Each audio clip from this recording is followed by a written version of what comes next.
22 pages. Okay.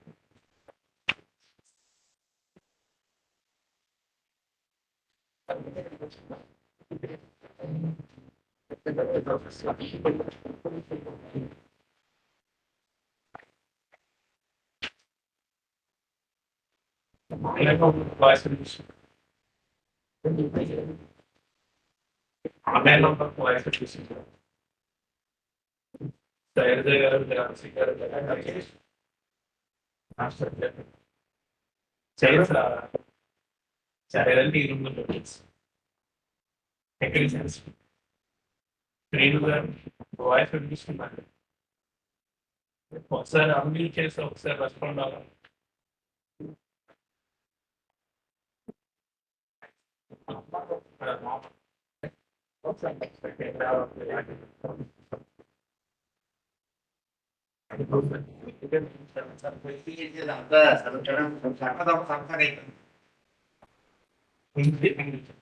నేను అవసరం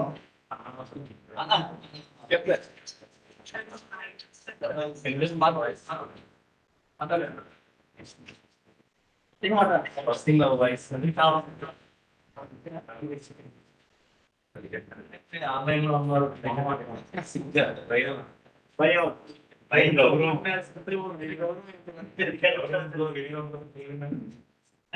తెలుస్తుంది గౌరవం చూసాం కదా నేనేనా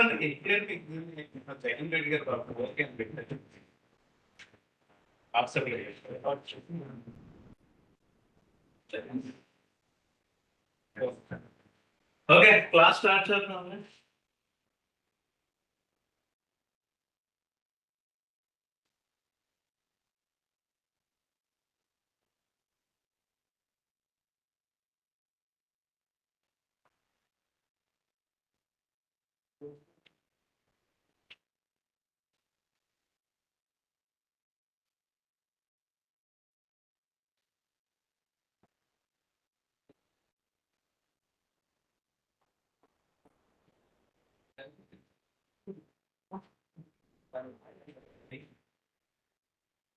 ఓకే సో లాస్ట్ క్లాస్ లో ఏం చెప్పామండి చెప్పిన మీకే గుర్తులేదు విన్నాను మాకే గుర్తుంటది అంటారు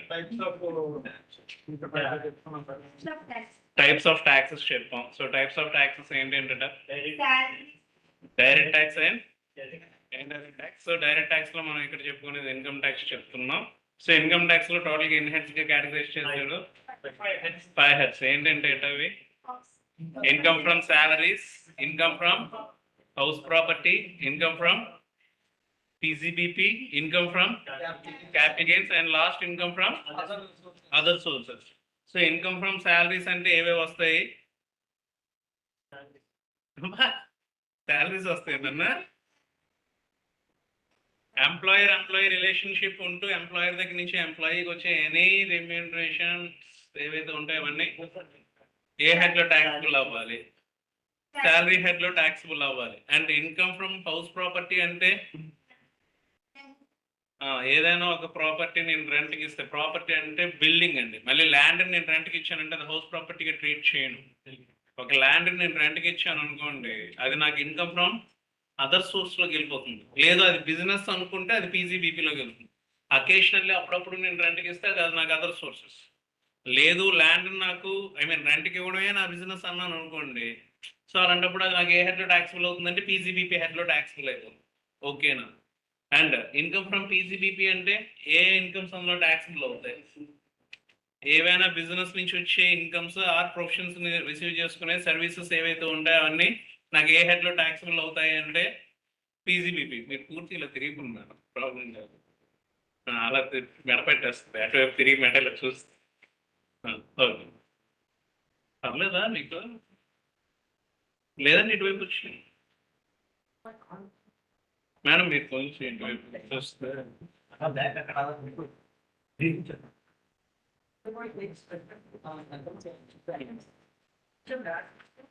పోనీ మిడిల్లో కూర్చోండి అలాగే మనం మిడిల్లో కూర్చొని ప్రాబ్లం లేదా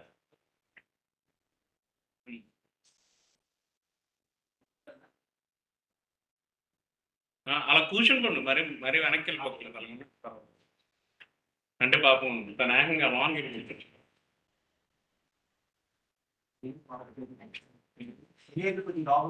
సీనియర్ నాన్నకన్నా మాట్లాడా మీరే సీనియర్ అవ్వలేదు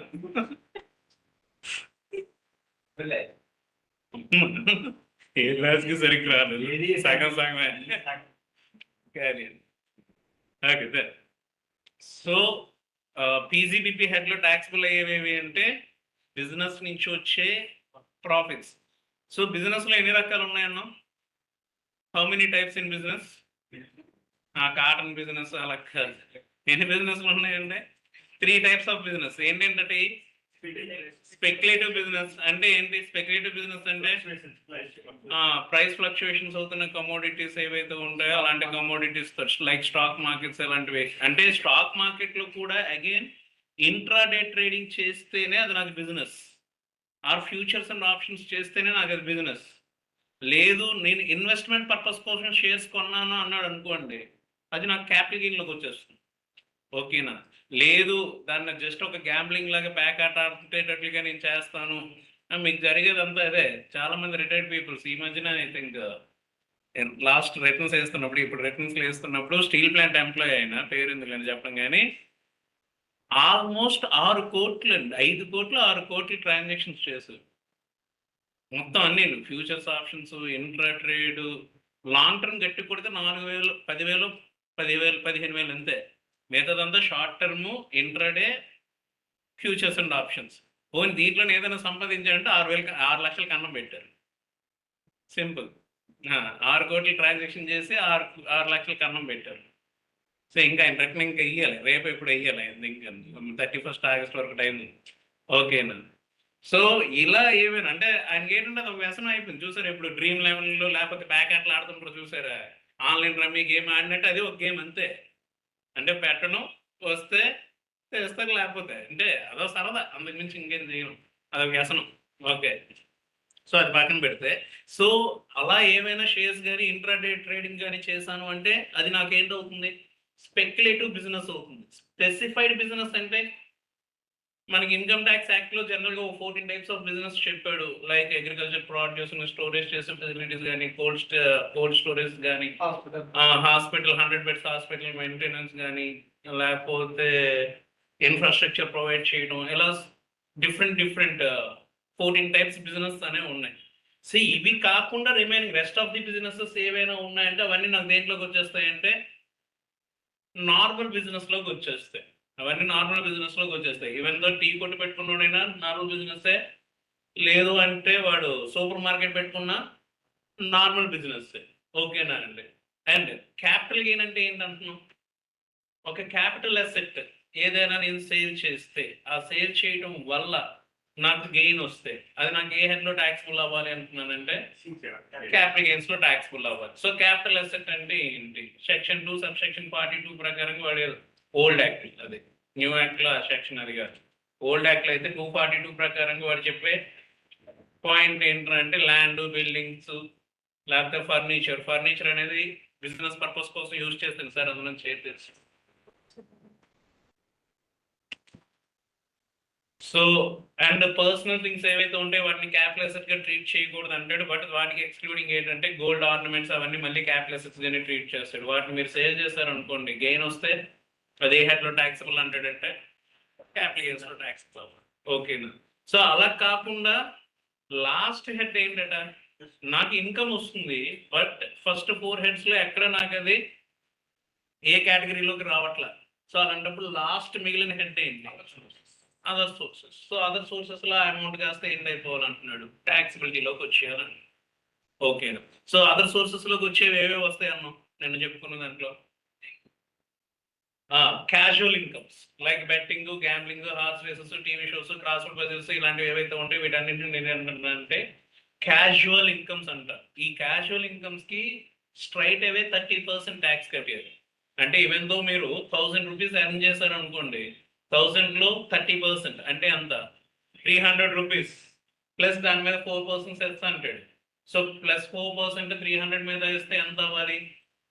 12 రూపీస్. సో 3012 రూపీస్ మీరు గవర్నమెంట్కి కట్టేయాల్సింది. మీరు 1000 రూపాయలు ఒక లాటరీ టికెట్ వచ్చింది అనుకోండి, లాటరీ టికెట్లో సో మళ్ళీ 5000 పెట్టి లాటరీ టికెట్లు బాగా గెలిచారు, ఐ మీన్ టికెట్స్ కొన్నారు అనుకుంది, 5000 పెట్టి లాటరీ టికెట్స్ కొన్నారు, బంపర్ డ్రాలో మీకు ఓన్లీ 1000 వచ్చింది అనుకుంది అన్ని టికెట్లలో నుండి.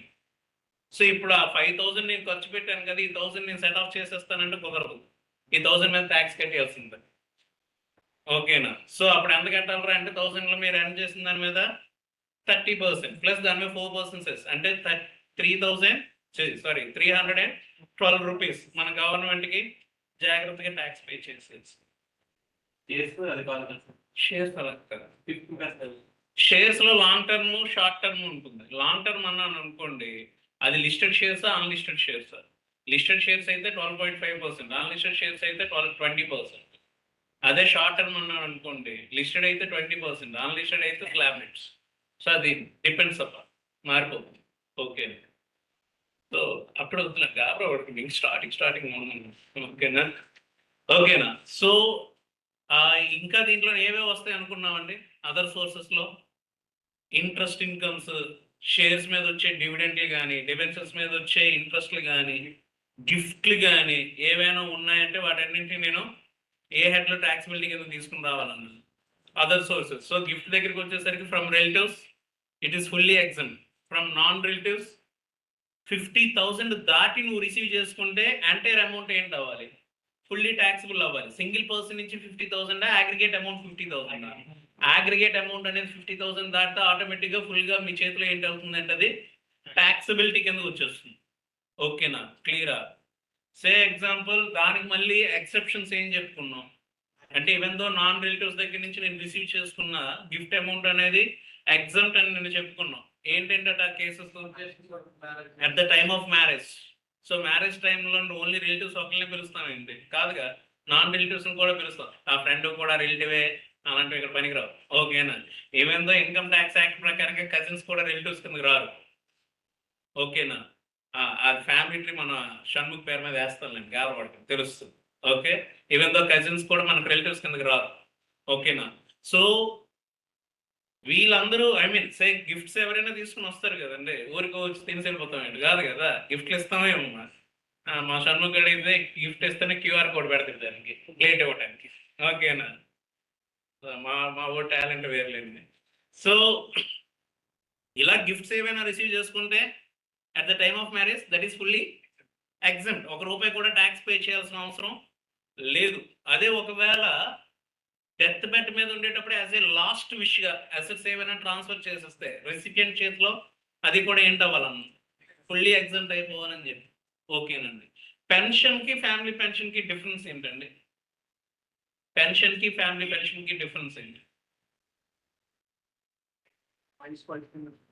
ఫ్యామిలీ పెన్షన్ అంటే అది చచ్చిపోయిన తర్వాత ఇచ్చేదా? ఆడికి రిసీవ్ చేసుకుంటాడా? పెన్షన్కి ఫ్యామిలీ పెన్షన్కి తేడా కరెక్ట్గానే చెప్పాలి. కరెక్ట్గా చెప్పాను. పెన్షన్కి ఫ్యామిలీ పెన్షన్కి తేడా ఏంటండి?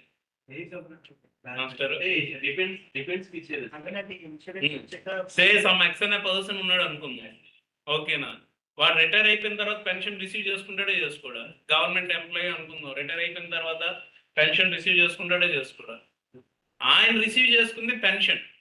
సో అది నేను శాలరీ హెడ్లో ట్యాక్సిబిలిటీ కింద చూపిస్తాను. శాలరీ, అది శాలరీగా ట్రీట్ చేస్తాను. వేరేస్ ఇప్పుడు ఆ ఎక్స్ అనే పర్సన్ ఇసుకలారీ వచ్చి గుద్దిసింది అనుకుంది. ఓకేనా? సో వాడు డిపెండెన్స్ అనేవాడు అమౌంట్ రిసీవ్ చేసుకుంటారు, అంతేనా కాదా?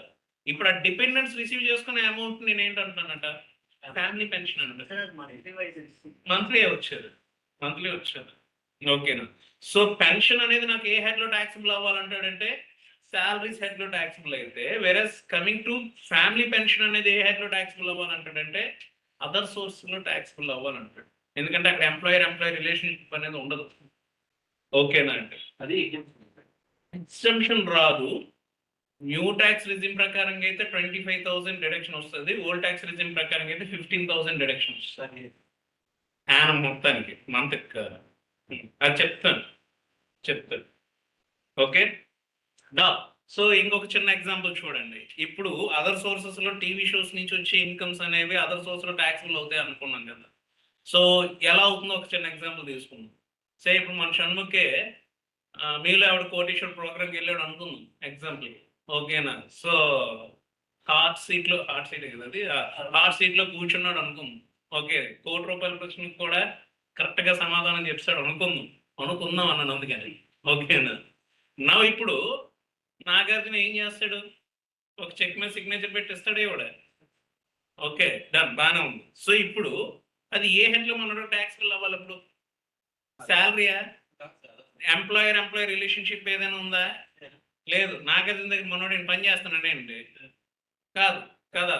పోనీ నాగార్జునకి ఏదైనా వీడు హౌస్ ప్రాపర్టీ రెంట్కి ఇచ్చాడా?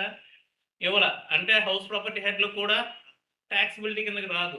పోనీ మనోడికి ఇదేదైనా బిజినెస్, ఎక్కడెక్కడ ప్రోగ్రామ్ జరుగుతాయి అక్కడెక్కడికి వెళ్ళి పార్టిసిపేట్ చేయడం మనోడికి ఏదైనా బిజినెస్ అది కాదు. సో పీజీపీపీ హెడ్ లో కూడా ట్యాక్సిబిలిటీ కిందకి రాదు. పోనీ మనోడు ఏదైనా క్యాప్లెస్ టైంకి సేల్ చేశాడా? లేదు. అంటే ఫస్ట్ 4 హెడ్స్ లోనే రాలేదంటే ఏ హెడ్ లో ఆటోమేటిక్ వచ్చేయాలి. అంత సోర్స్ లో క్లియరా? సో ఇలా 5 హెడ్స్ నుంచి వచ్చిన ఇన్కమ్ నేను ఏంటంటాను? గ్రాస్ టోటల్ ఇన్కమ్ అంటాను. ఆ గ్రాస్ టోటల్ ఇన్కమ్ నుంచి ఏం మైనస్ చేస్తాం? Chapter 6 deductions. Old tax regime old act ప్రకారంగా నేను చెప్తున్నాను. ఓకేనా. చాప్టర్ 6 డిడక్షన్ అనేది as per old act 1961 act. But ఇప్పుడు 2025 యాక్ట్ అనేది వచ్చింది. మీకు టీడీఎస్ వరకు 2025 యాక్ట్ చెప్తా, ఇన్కమ్ ట్యాక్స్ రిటర్న్స్ వరకు 1961 యాక్ట్ చెప్తాను. ఎందుకంటే మనకు 2025 యాక్ట్ తోటి అక్కడ ఇంకా రిటర్న్స్ ఎనేబుల్ అవ్వాలా, నెక్స్ట్ ఇయర్కి ఎనేబుల్ అవుతాయి. బట్ టీడీఎస్ వరకు ఎనేబుల్ అయ్యాయి కాబట్టి టీడీఎస్ వరకు 2025 యాక్టే చెప్తాను. ఓకేనండి. దెన్ సో ఇప్పుడు ఇక్కడ నెట్ టోటల్ చాప్టర్ 6 డిడక్షన్స్ అనేవి మైనస్ చేస్తే వచ్చే ఇన్కమ్ ఏంటంటాం? ట్యాక్సిబుల్ ఇన్కమ్ ఆ నెట్ టోటల్ ఇన్కమ్ అంటాం. నిన్న ఇంతవరకు చెప్పుకున్నాం గుర్తుంటే, అంతేనండి. ఇంకేమని చెప్పామా? ఇవే చెప్పుకున్నాం నిన్న, ఇంతకు మించి ఇంకేం చెప్పాలి. ఓకే. సో ఇప్పుడు ఆ నెట్ టోటల్ ఇన్కమ్, ఆ ట్యాక్సిబుల్ ఇన్కమ్ ఏదైతే ఉందో ఎర్న్ చేస్తున్న ప్రతి పర్సన్ గవర్నమెంట్ ట్యాక్స్ పే చేస్తున్నాడా? ఎర్న్ చేస్తున్న ప్రతి పర్సన్ గవర్నమెంట్ ట్యాక్స్ పే చేస్తున్నాడా, పే చేయట్లేదు? చేస్తున్నాడా? నేను డైరెక్ట్ ట్యాక్స్ గురించి మాట్లాడుతున్నాను, నాట్ ఇండైరెక్ట్ ట్యాక్స్. జిఎస్టీ గురించి ఇప్పుడు విడిచిపెట్టాను. నేను జిఎస్టీ కాదు, నేను డైరెక్ట్ ట్యాక్స్ చెప్తా, ఇన్కమ్ ట్యాక్స్ చెప్తా. సో ఎర్న్ చేస్తున్న ప్రతి పర్సన్ గవర్నమెంట్ కి ట్యాక్స్ పే చేస్తున్నాడా, పే చేయట్లేదా?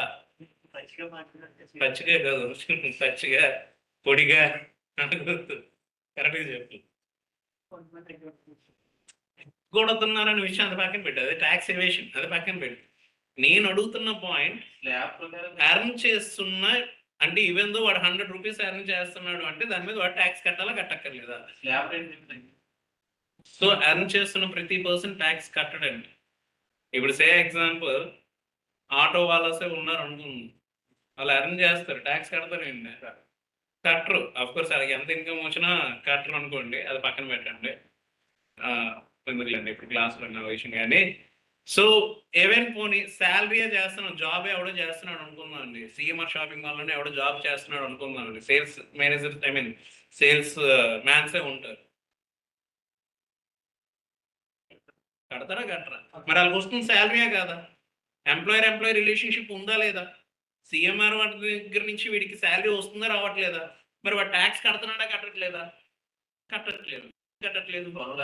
అంటే 12 lakhs అని అప్పుడు పుసుకుని చెప్పి బోర్డు అంటుంది మ్యాటర్.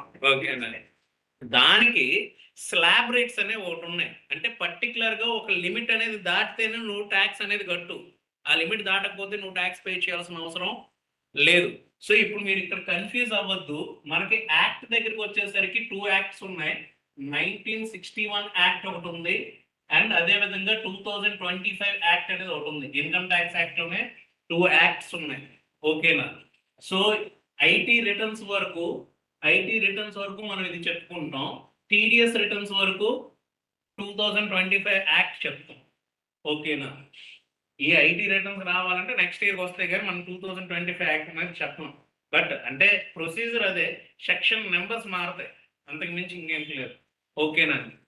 అండ్ ఇప్పుడు ఇన్కమ్ ట్యాక్స్ అనేది ఓల్డ్ ట్యాక్స్ రిజిమ్ అయినా new tax regime I mean old act అయినా న్యూ యాక్ట్ అయినా దాంట్లో రిజిమేస్ అనేవి రెండు ఉన్నాయి. ఓల్డ్ ట్యాక్స్ రిజిమ్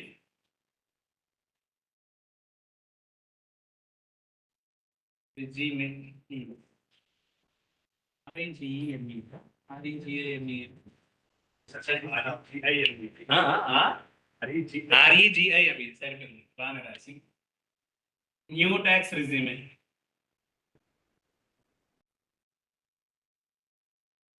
సో నాకు ఇన్కమ్ ట్యాక్స్ లో 2 రిజిమేస్ ఉన్నాయి. అంటే నేను ఈ యాక్ట్ ఈ రెజ్యూమేలో అయినా ట్యాక్స్ కట్టచ్చు, లేకపోతే దీని ప్రకారంగా అయినా నేను ట్యాక్స్ కట్టచ్చు. Which ever is more beneficial to the assessee. అంటే ట్యాక్స్ ఎవడైతే కడుతున్నాడో వాడిని నేను ఏంటంటానంటే అసెస్సీ అంటాను. సో వాడికి ఏది బెనిఫిషియల్ అంటే అయితే దీంట్లో అయినా కట్టచ్చు, లేకపోతే దీంట్లో అయినా కట్టచ్చు.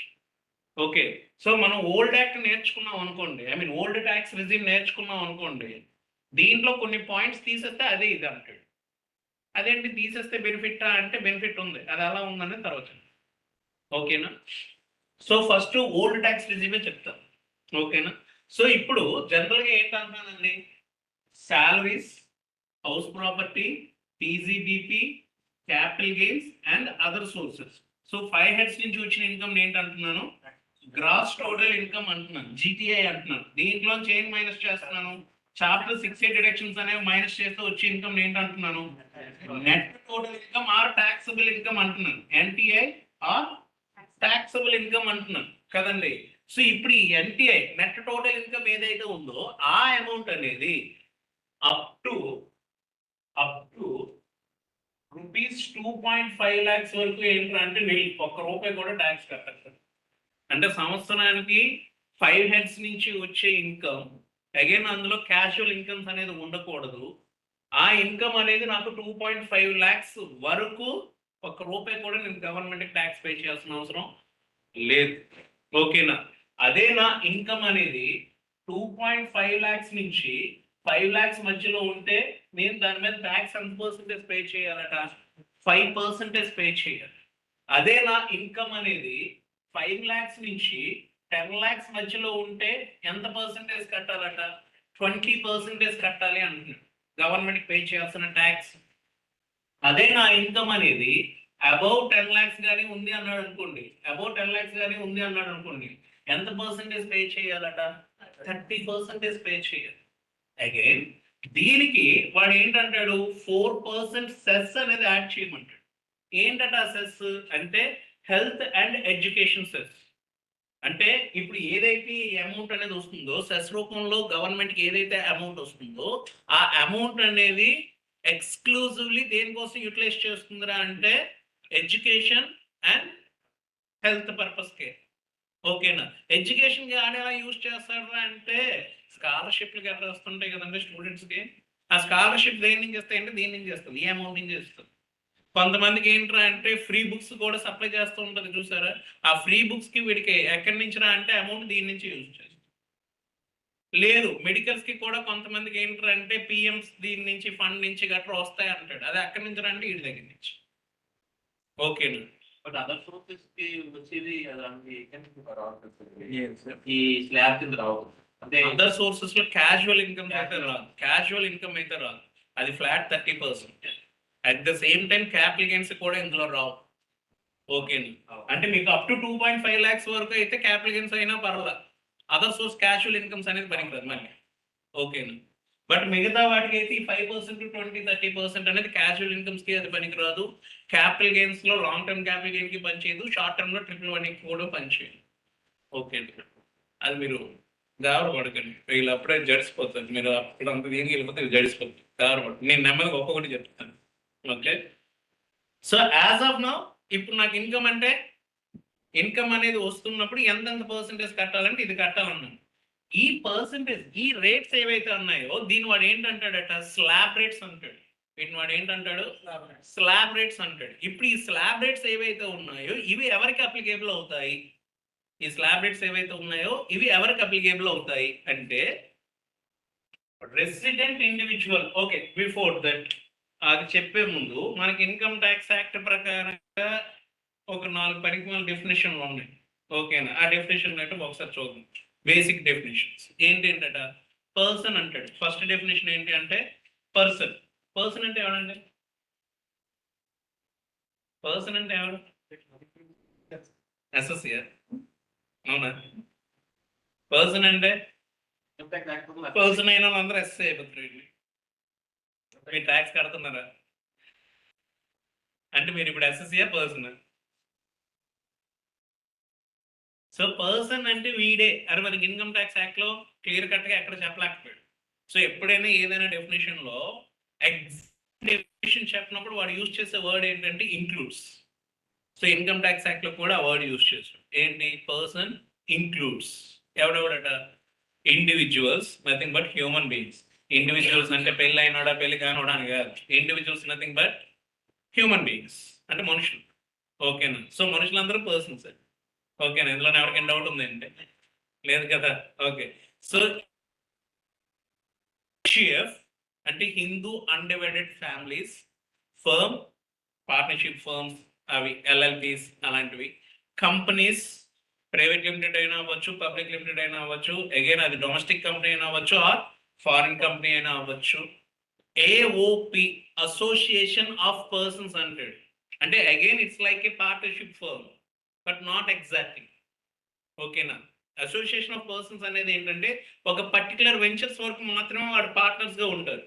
వన్స్ ఆ వెంచర్ ఫినిష్ అయిపోయింది అన్నాడు అనుకోండి, కంప్లీట్ అయిపోయింది అన్నాడు అనుకోండి, ఎవడికి వాడే డిస్పర్స్ అయిపోతూ ఉంటాడు. అది ఏఓపి. ఓకేనా? And BOI body of individuals, again it's like AOP. BOI AOP BOI రెండు ఒకేలాగా ఉంటాయి. కాకపోతే రెండింటికి డిఫరెన్స్ ఏంటట, ఏఓపిలో నేను మెంబర్ అవ్వాలి అంటే పర్సన్ అన్నాడు కదండి. ఇన్కమ్ ట్యాక్స్ యాక్ట్ ప్రకారంగా పర్సన్ డెఫినేషన్ లో ఎవడైతే ఉంటాడో వాళ్ళందరూ ఇందులో మెంబర్స్ గా ఉండొచ్చు. దేంట్లో? AOP. Whereas coming to BOI body of individuals అంటే ఇందులో మెంబర్ అవ్వాలంటే కంపల్సరీ వాడు ఏంటి అవ్వాలి? హ్యూమన్ బీయింగ్ అవ్వాలి. ఏఓపికి బిఓఐకి, ఏఓపి అండ్ బిఓఐకి దీంట్లో మెంబర్స్ అవ్వాలంటే ఎనీ పర్సన్ ఎవడైనా ఇందులో మెంబర్ గా ఉండొచ్చు. వేరేస్ బాడీ ఆఫ్ ఇండివిజువల్ లో వాడు మెంబర్ అవ్వాలంటే కంపల్సరీగా ఎవడు అవ్వాలంట? ఇండివిజువల్ ఎవడైతే ఉంటాడో వాడు మాత్రమే అందులో మెంబర్ అవుతాడు. రెస్ట్ ఆఫ్ ది కేసులో అంతా సేమ్. ఓకేనా? ఇది గెడ్డం ఉంటుంది, ఇది గెడ్డం ఉంటుంది, అంతే తేడా. ఓకేనా? క్లియరా? సో ఇది ఏఓపి బిఓఐ. అండ్ నెక్స్ట్ ఏంటంటే AJP artificial judicial persons. Artificial judicial persons అంటే లైక్ ఇప్పుడు మనకి యూనివర్సిటీస్ ఇలాంటివి ఉంటాయి చూసారు. ఆంధ్ర యూనివర్సిటీ అదొక ఆర్టిఫిషియల్ జ్యుడిషియల్ పర్సన్స్. విఎంఆర్డిఏ కూడా ఏదైతే ఉందో అది ఒక ఆర్టిఫిషియల్ జ్యుడిషియల్ పర్సన్. ఓకేనా? అండ్ లోకల్ అథారిటీస్ అంటాడు. లోకల్ అథారిటీస్ అంటే లోకల్ గవర్నమెంట్. లోకల్ అథారిటీస్ అంటే పంచాయతీస్, మున్సిపాలిటీస్, మున్సిపల్ కార్పొరేషన్స్ ఏవైతే ఉంటాయో వీటన్నింటినీ కూడా నేను ఏంటంటానంటే లోకల్ అథారిటీ అంటాను. మనకి ఇక్కడ లోకల్ అథారిటీ ఏంటి? జీవీఎంసీ. సో దాన్ని కూడా నేను పర్సన్ గానే ట్రీట్ చేస్తాను. Cooperative societies. కోఆపరేటివ్ సొసైటీస్ అంటే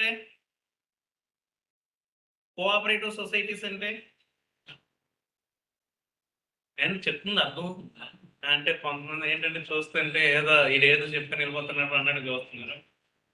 ఎక్కడైనా అర్థం కాకపోతే ఒకసారి అడగండి. ఓకేనా? లాస్ట్ అండ్ సెకండ్ మీరే మాస్టర్. మీ చూపులే కాస్త తేడాగా కనిపిస్తుంది. Okay done.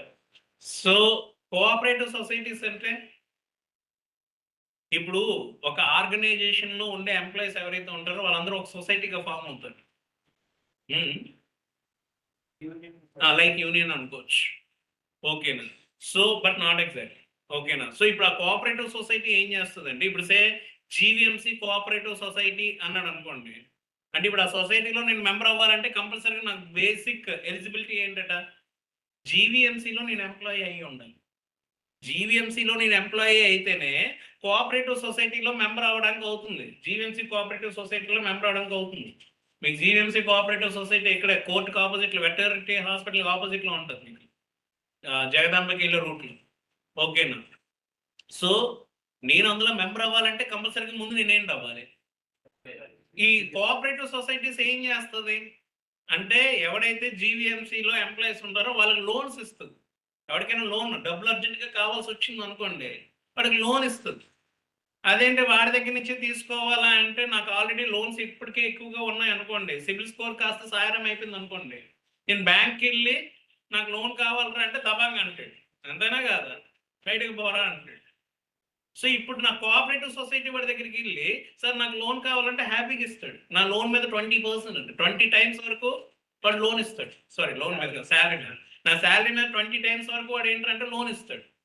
So every month నాకు శాలరీ వస్తున్నప్పుడు జీవీఎంసీ వాడు ముందు ఏం చేస్తాడు, ఆ కోఆపరేటివ్ సొసైటీ వాడికి పే చేసాక రిమైనింగ్ అమౌంట్ నా మోహన్ కొడతాడు.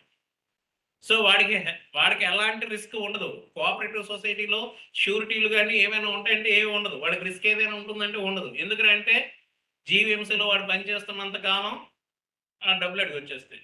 ఒకవేళ రిటైర్ అయ్యాడు అనుకోండి, రిటైర్మెంట్ బెనిఫిట్స్లో ఆడి తీసుకుని రిమైనింగ్ అమౌంట్ ఇటు మోహన్ కొడుతుంది. ఓకేనా? సో ఆడికి లాస్ రావడానికి ఛాన్స్ ఉంటుందా? కోఆపరేటివ్ సొసైటీ వాడికి లాస్ రాదు. ఓకేనా? మరి వాడికి ఇన్కమ్ ఎక్కడి నుంచి వస్తుందట కోఆపరేటివ్ సొసైటీకి? మెంబర్స్ గా అవ్వాలంటే ఊరికే జాయిన్ చేసుకుంటాడు ఏంటి? ముందు మెంబర్షిప్ ఫీజు ఏదో ఒకటి పెట్టుకుంటారా లేదా? దాంతో ఎక్కడ ఒక దగ్గర వాడు ఇన్వెస్ట్మెంట్ చేయొచ్చు. దాని షూరిటీగా పెట్టుకుని బ్యాంక్ నుంచి వాడు డబ్బులు తీసుకుంటాడు. 10% గా లోన్ తీసుకున్నాడు అనుకోండి, ఇక్కడ మెంబర్ 12% ఎత్తాడు. సో ఆ 2% మార్జిన్ అనేది వాడికి ఏంటి గెయిన్. దాని మీద కూడా ట్యాక్స్ కట్టేమంటుంది గవర్నమెంట్. 2% మార్జిన్ మీద కూడా ట్యాక్స్ కట్టి. ఓకేనా? సో ఇలా కోఆపరేటివ్ సొసైటీస్. బట్ మనం చెప్పుకునేటప్పుడు ఇంత డీటెయిల్గా మళ్ళీ చెప్పుకోం. సో ఇక్కడ మనం చెప్పుకునేది మ్యాక్సిమం ఇండివిజువల్స్ గురించి, మ్యాక్సిమం మనం ఇన్కమ్ ట్యాక్స్ యాక్ట్లో చెప్తాం. వాళ్ళ రిటర్న్స్ వరకు మనం ఇక్కడ చెప్తాం కాబట్టి. ఓకేనండి? సో ఇప్పుడు ఏవైతే సారీ వీళ్ళందరూ మనకు దేని కిందకి వస్తారంటే పర్సన్స్ కిందకి వస్తారు. ఎవరెవరన్నా? Individuals, HUF, firm, companies, AOP, BOI, artificial judicial persons, local authorities and cooperative societies, so on. Political parties, ట్రస్ట్లు, చర్చిలు, మసీదులు, గురుద్వారాలు, టెంపుల్స్ అన్ని పర్సన్స్ కిందకి వచ్చేస్తాయి. ఓకేనా? సో పర్సన్ అంటే ఎవడైతే ఇప్పుడు వీళ్ళు వస్తారు. దెన్ అసెస్సి అంటాడు. SSC or SSC, ASS, ESS, EE, assessee or SSC. మీరు డిగ్రీ చదువుతున్నప్పుడు వాడు తెలుగు మీడియం స్టూడెంట్స్ అయితే ఎస్ఎస్సి అని ఒక దగ్గర రాస్తాడు, ఒక దగ్గర అసెస్సి అని రాస్తాడు. ఎస్ఎస్సి అంటే అందరూ ఎస్ఎస్సి అని రాసేస్తుంది. అందుకని నేను కూడా అసెస్సి అని అంటున్నాను అప్పటి నుంచి. ఓకేనా? సో అసెస్సి అంటే ఎవడట? The person who pay tax. ఏ పర్సన్ అయితే గవర్నమెంట్ కి ట్యాక్స్ పే చేస్తాడో వాడిని నేను ఏంటంటాను? అసెస్సి అంటాను. సో ఇప్పుడు మీరు పర్సనా అసెస్సియా? పర్సన్. అసెస్సి కాదంటారా? నిలరెట్టినైనా వేసుకోవచ్చు, అయినా మీరు అసెస్సి అవరు. మీరు గవర్నమెంట్ ట్యాక్స్ కడితేనే అసెస్సి. అఫ్కోర్స్ రిటర్న్ వేసేవాడు అందరూ అసెస్సి. ఇన్కమ్ ట్యాక్స్ పోర్టల్ అసెస్సిగానే మిమ్మల్ని ట్రీట్ చేస్తాడు. ఓకేనా అండి? దెన్ ఓల్డ్ యాక్ట్ ప్రకారం అయితే ప్రీవియస్ ఇయర్, అసెస్మెంట్ ఇయర్ అని రెండు ఉండేది. ప్రీవియస్ ఇయర్ అంటే ఏంటంట? ఏ ఇయర్లో నువ్వు ఇన్కమ్ అనేది ఎర్న్ చేస్తావు ఆ ఇయర్ ప్రీవియస్ ఇయర్ అంటాను. ఎర్న్ చేసిన ఇన్కమ్ ఏ ఇయర్లో అయితే ట్యాక్స్ కడతానో దాన్ని నేను అసెస్మెంట్ ఇయర్ అంటాను. బట్ ఇప్పుడు అంతా ఒకటే, ట్యాక్స్ ఇయర్ అంటున్నాడు. అంటే ఏంటంట? ఏ ఇయర్లో నువ్వు ఇన్కమ్ ఎర్న్ చేస్తావు ఆ ఇయర్నే ట్యాక్స్ ఇయర్ అంటారు. ఇక్కడ ప్రీవియస్ ఇయర్, అసెస్మెంట్ ఇయర్ అనే కాన్సెప్ట్ లేవు. 2025 యాక్ట్లో లేవు. 1961 యాక్ట్లో అయితే ప్రీవియస్ ఇయర్, అసెస్మెంట్ ఇయర్ అని ఉండేది. ఇప్పుడు అవి కాస్త తీసి ట్యాక్స్ ఇయర్ అని పెట్టేసి ఒకటే. ఎందుకు పాపం చిన్నపిల్లలు కన్ఫ్యూజ్ అవ్వడం అనేసి తీసి జాలిగుండి, నిర్మలమ్మ జాలిగుండి ఎక్కువైపోయి అదే సీతారామన్ గారు. సో తీసి ఓకేనండి.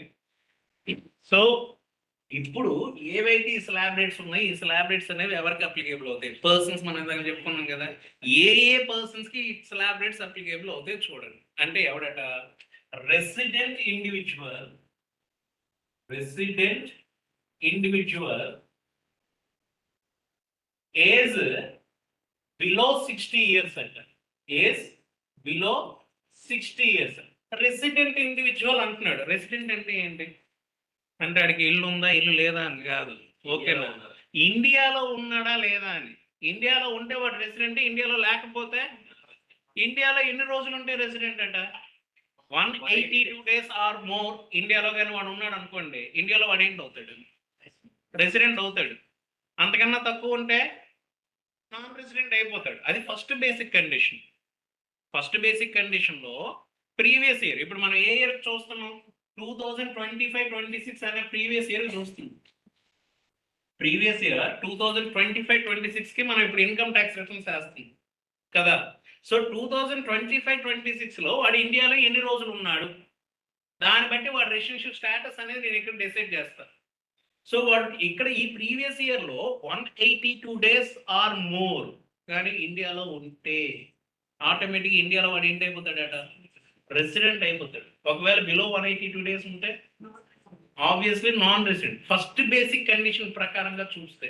సెకండ్ బేసిక్ కండిషన్ ఏంటట? ఇది అరెస్ట్ చేసి వచ్చి ఈ part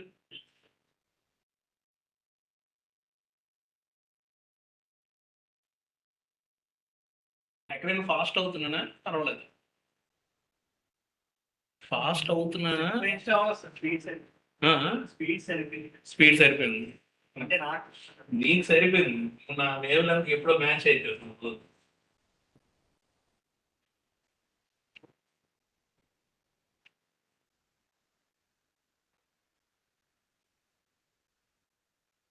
so first basic condition ఏమన్నామంటే, ఫస్ట్ బేసిక్ కండిషన్ ఏమంటున్నామంటే 182 days or more first basic condition.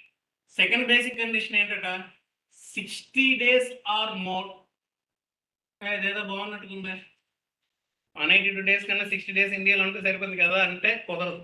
దీంతో పాటుగా అండ్ అంటే ఎక్కడైతే అటెస్ట్ ఒకటే కండిషన్ 182 days ఆర్ మోర్. అదే ఇక్కడికి వచ్చేసరికి 60 days ఆర్ మోర్ ఇండియాలో ఉంటూ దానికి ప్రిసీడింగ్ 4 previous years ఎన్ని రోజులు ఉండాలట?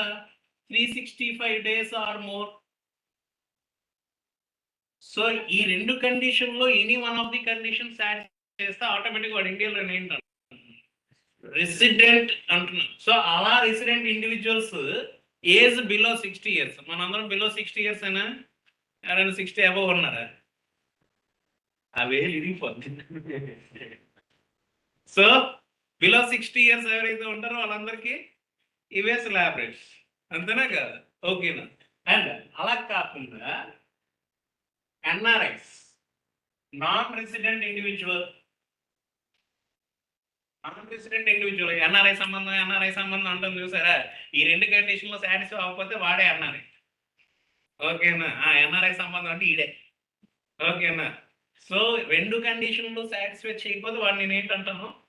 నాన్ రెసిడెంట్ ఇండివిజువల్స్ అంటాను. ఎన్ఆర్ఐ అంటే ఫుల్ ఫామ్ అది. ఓకేనా? సో వాడికి ఏజ్తో సంబంధం లేదండి. వాడు బిలో 60 అబౌవ్ 60 అనేది నాకు అనవసరం. వాడికి ఏదైనా ఇదే స్లాబ్ రేట్స్. ఓకేనా? నెక్స్ట్ హెచ్సిఎఫ్ ఏదైతే ఉందో దానికి కూడా ఇదే స్లాబ్ రేట్స్ అప్లికేబుల్ అవుతుంది. నెక్స్ట్ ఏఓపి అండ్ బిఓఐ ఏవైతే ఉన్నాయో వాటికి కూడా ఇవే స్లాబ్ రేట్స్ అప్లికేబుల్ అవుతుంది. ఏఓపి, బిఓఐ అండ్ ఏజేపి కూడా ఇదే slab rates. Resident individual age below 60 years వాడికి కానీ, ఎన్ఆర్ఐస్ ఎవరైతే ఉంటారో వాడికి కానీ వాడికి ఏజ్తో సంబంధం లేదు. And AOP association of persons, BOI body of individuals and AJP artificial judicial persons. So వీళ్ళందరికీ ఏ స్లాబ్ రేట్స్ అప్లికేబుల్ అవుతాయట? ఇవే స్లాబ్ రేట్స్ అప్లికేబుల్ అవుతాయి. మరి ఇండియాలో 60 years దాటిన ఎవరు లేరా? ఉన్నారా లేరా? మన చీఫ్ మినిస్టర్ ఉన్నారు. ఓకేనా? ఆయనకి ఏజ్ 75 అనుకుంటా కదా. 65 72 60 years దాటలేదు. మరి ఆయన సంపాదిస్తున్నారో సంపాదించట్లేదు. పోనీ అంత ఎందుకండి? సినీ యాక్టర్స్ ఉన్నారు కదా, చిరంజీవి, బాలకృష్ణ, నాగార్జున, వెంకటేశ్వర అందరూ ఉన్నారా లేదా? 60 years దాటిందో దాటలేదా? ఆయన స్టిల్ ఇంకా హీరోస్ ఆఫ్ కోర్స్.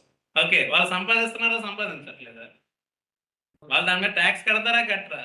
కడతారు. మరి వాళ్ళకి ఏ స్లాబ్ రేట్స్ అప్లికేబుల్ అవుతుంది అంటే వాళ్ళకి ఏమంటాడట? రెసిడెంట్ ఇండివిజువల్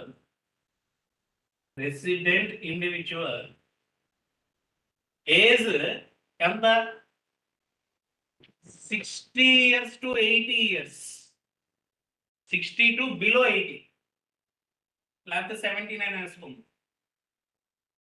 60 to 79 years అంటే బిలో 80 ఎవరైతే ఉన్నారో వాళ్ళకి వేరే స్లాబ్ రేట్స్ అప్లికేబుల్ అవుతాయి అంటారు.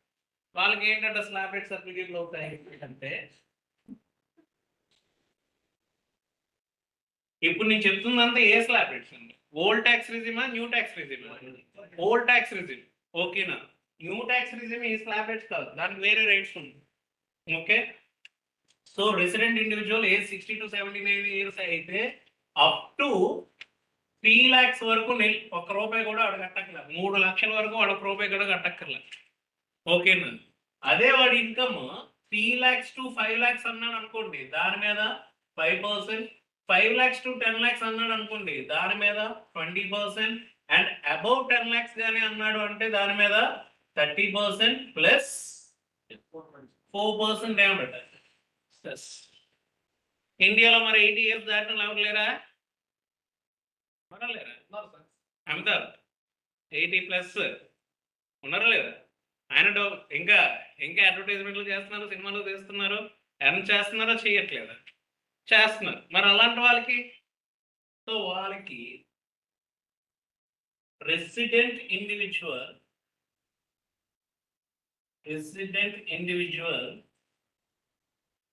ఏజ్ 80 years ఆర్ మోర్, 80 సంవత్సరాలు కానీ అంతకన్నా ఎక్కువ కానీ ఎవరైతే ఉంటారో వాళ్ళకి అప్ టు 5 lakhs వరకు, మిల్. అదే వాడికి ఇన్కమ్ 5 lakhs to 10 lakhs ఉంటే 20%, అబౌవ్ 10 lakhs ఉంటే 30% ప్లస్ 4% ఏమవ్వాలండి? ఇవి జనరల్గా స్లాబ్ రేట్స్. ఒక్కసారి నోట్ చేసుకుంటే, అఫ్ కోర్స్ మీకు ఇచ్చిన మెటీరియల్లో కూడా ఉన్నాయి యాక్చువల్గా, బట్ నోట్ చేసుకోండి ఎందుకంటే సమ్స్ చేద్దాం వీటి మీద. ఓకే, ముందు నోట్ చేసుకోండి. నరేంద్ర ఫోటో పెట్టు, నువ్వు బుక్ అట్లా ఫోటో పెట్టు.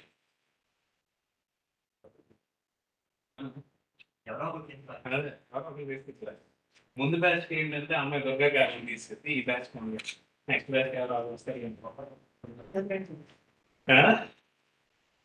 అదే అదే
అయిపోయిందండి.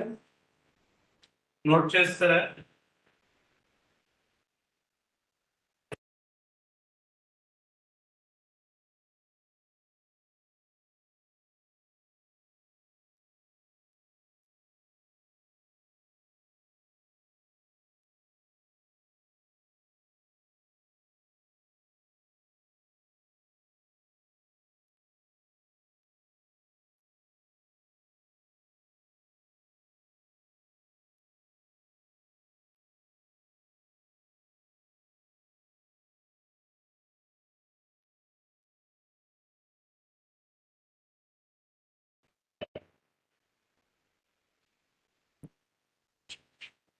సో ఒక్కసారి దీని ట్యాక్స్ లయబిలిటీస్ ఏ విధంగా క్యాల్కులేషన్ చేస్తారో ఒకసారి చూద్దాం. ఇన్కమ్, నెట్ టోటల్ ఇన్కమ్ సే ఓ 13 lakhs వచ్చింది అనుకుంది.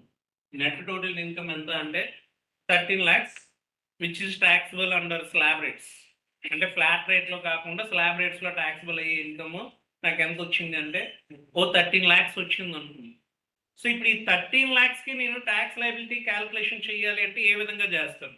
సో ఇప్పుడు నా ఏజ్ బిలో 60 years అంటే ఇప్పుడు ఏ స్లాబ్ రేట్స్ అప్లికేబుల్ అవుతాయి? ఇవే అప్లికేబుల్ అవుతాయి, అంతేనా కాదా? ఇవే అప్లికేబుల్ అవుతాయి.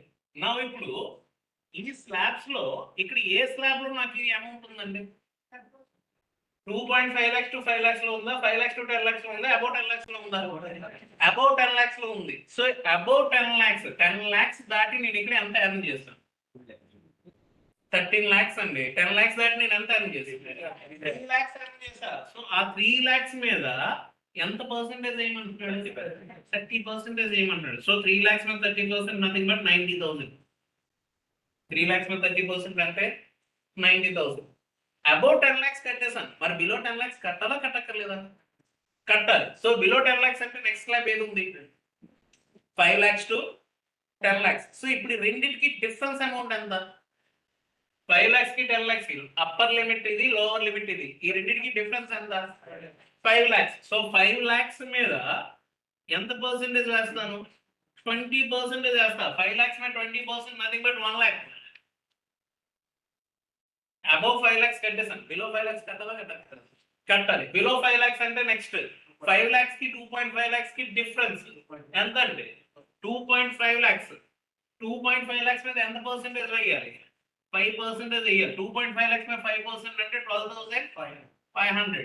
మరి బిలో 2.5 lakhs కట్టాలా కట్టాలి? కట్టాల్సిన అవసరం ఉండదు. ఓకేనా? సో అది మైనస్ అంటే అది నేను కన్సిడర్ చేయకపోతే ఇక్కడికి యాడ్ చేస్తే ఎంత అవ్వాలి? 2 lakhs 2,02,500. 2 lakhs 2,0500. ఇప్పుడు 4% సెస్ అన్నాను కదా, ఆ 4% దేని మీద వేస్తానట? దీని మీద వేస్తాను. 4% దేని మీద వేస్తానంటే దీని మీద వేస్తాను. So plus 4% cess nothing but 8,100. 8,100 దీని మీద 4%. ఇయర్ ఏం చేస్తాను? అంతే కదా, ఇది 100 వస్తుంది, ఇది 8,100.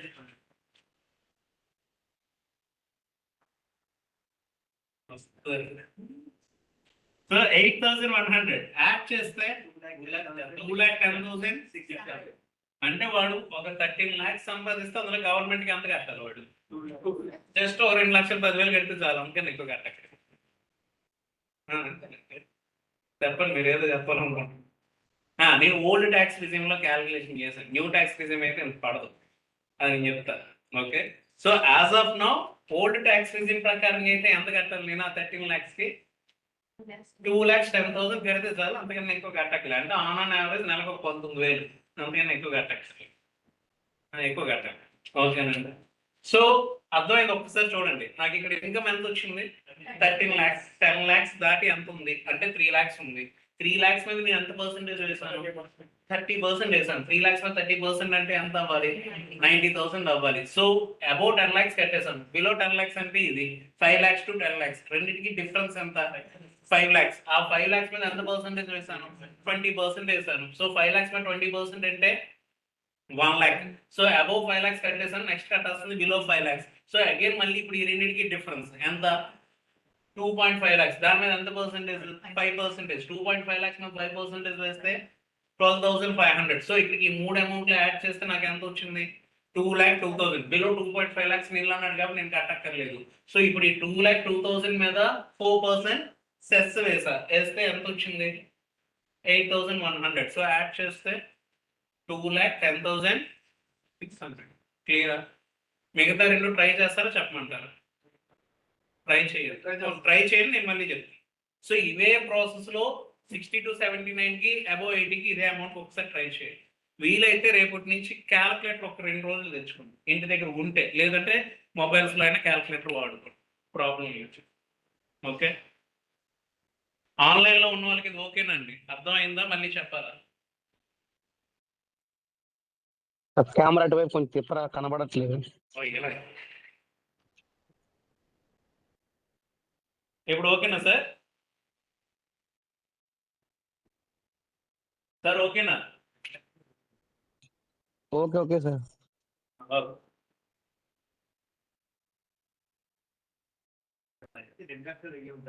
మధ్యలో 60 to 70. లాస్ట్ది 3 lakhs బదులుగా మీకు 2 lakhs వస్తుంది.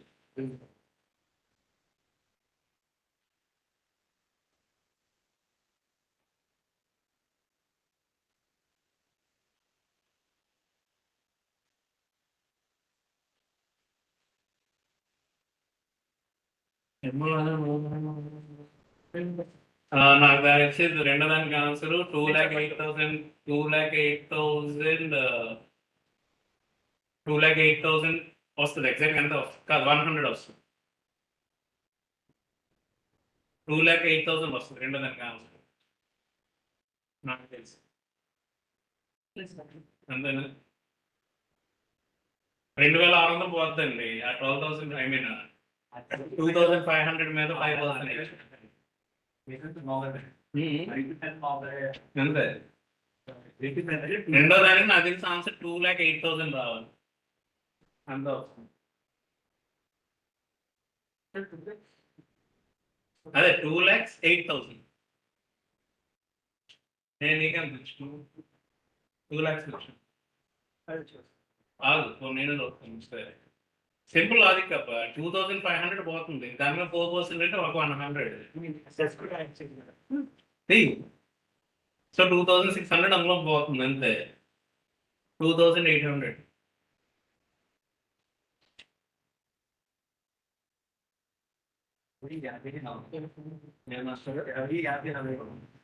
ఇరవై 80 ఏది దీనికి 2,08,000.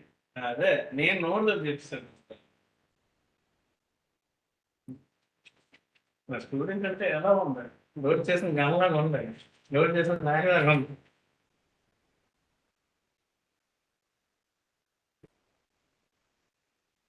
ఏమేసాను మీకు 4 ఏళ్ళ నుంచి అంటే అసలు గ్యాప్ వస్తుంది. అప్పుడు నాకు తెలిసి ఇంకప్పుడు కాలేజీలో చెప్పుకుంటే పెట్టండి.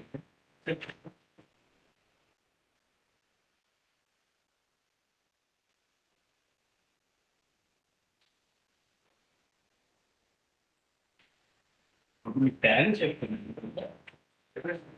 ఇది జస్ట్ నార్మల్గా టచ్ చేస్తున్నాం. సిలబస్ అయ్యేది జస్ట్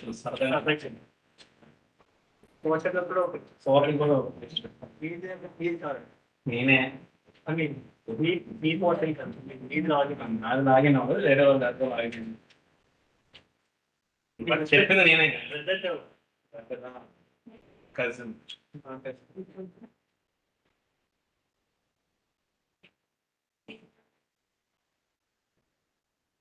ఎంత వచ్చింది లాస్ట్ దానికి ఆన్సర్? 1,97,000 ఆల్మోస్ట్ అంతే రావాలి. 1,97,000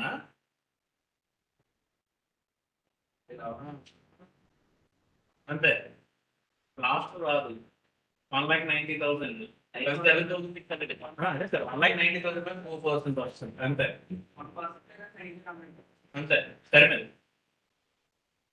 అందరికి ఆన్సర్లు వచ్చాయంటే ఒకసారి చెప్పేదా? పోనండి ఒకసారి చూసి నేను ఎందుకు చేయడం అనుకుంటున్నాను ఒకసారి చూడండి. సో ఇక్కడ అగైన్ మళ్ళీ 13 lakhs అంటే అబౌట్ 10 lakhs ఎంత ఉంది? 3 lakhs. సో 3 lakhs మీద ఎంత పర్సెంటేజ్ అంటే ఎంత అవ్వాలి? 90,000. అబౌట్ 10 lakhs కట్టాను. నెక్స్ట్ ఇది ఇది సో రెండింటికి డిఫరెన్స్ ఎంత? 5 lakhs. సో 5 lakhs మీద ఎంత పర్సెంటేజ్? 20%. అంతే కదండి 1 lakh. 20% అంటే ఎంత అవ్వాలి? 1 lakh అవ్వాలి. అండ్ నెక్స్ట్ ఇది ఇప్పుడు ఈ రెండింటికి డిఫరెన్స్ ఎంత? 2 lakhs. ఇక్కడ ఈ రెండింటికి డిఫరెన్స్ 2.5 lakhs. చాలా మంది కన్ఫ్యూజ్ అయ్యేది ఏంటంటే 3 lakhs వేసేస్తారు. ఇక్కడ లోవర్ లిమిట్ వేసేయండి. ప్రతి బ్యాచ్ అంటూ ఉంటుంది. అలాగే వేయకండి. డిఫరెన్స్ అమౌంట్ వేయండి. సో ఇప్పుడు ఈ రెండింటికి డిఫరెన్స్ అమౌంట్ ఎంత? 2 lakhs. సో ఇప్పుడు ఆ 2 lakhs మీద ఎంత పర్సెంటేజ్ వేయాలి? 5%. నథింగ్ బట్ 10,000 అవుతుంది. నేను ఇందాక చెప్పింది అదే 2,500 పోతుంది అన్నాను కదా. ఈ దీనికి డిఫరెన్స్ దాని మీద 4% అంటే ఒక 100 అంటే 2,600 తగ్గుతుంది. ఓకేనా? సో ఇక్కడికి ఇది అమౌంట్ యాడ్ చేస్తే ఎంత అవ్వాలి? ఎగ్జాక్ట్గా 2 lakhs. ప్లస్ దీని మీద 4% అంటే 8,000. సో యాడ్ చేస్తే 2,08,000. ఏదో అన్నా అంతే వచ్చిందా? ఓకే చెప్పి అంతే. దెన్ నెక్స్ట్ లాస్ట్ది 8 years or more. సో వీడికి అగైన్ మళ్ళీ అబౌట్ 10 lakhs ఎంత అండి? 3 lakhs 3 lakhs 3 lakhs మీద ఎంత percentage? 30% nothing but 90,000. And next 5 lakhs to 10 lakhs అంటే డిఫరెన్స్ అమౌంట్ 5 lakhs మీద 20% nothing but 1 lakh. Below 5 lakhs కట్టాలా? కట్టాల్సిన అవసరం లేదు. మాస్టర్ ఇది రూపీస్ సింపుల్ అండి, ఇంకేదో అనుకున్నాను. ఓకేనా? సో ఇక్కడికి యాడ్ చేస్తే 1,90,000. దీని మీద ప్లస్ 4% సెస్ చేస్తే ఎంత? 7,600. యాడ్ చేస్తే 1,97,600. క్లియరా? అర్థమైందా? సో అలా అయితే 8,50,000 చేయండి. 8,50,000 చిన్న అమౌంట్. 8,50,000 అమౌంట్ క్యాల్కులేషన్ చేసి చెప్పండి.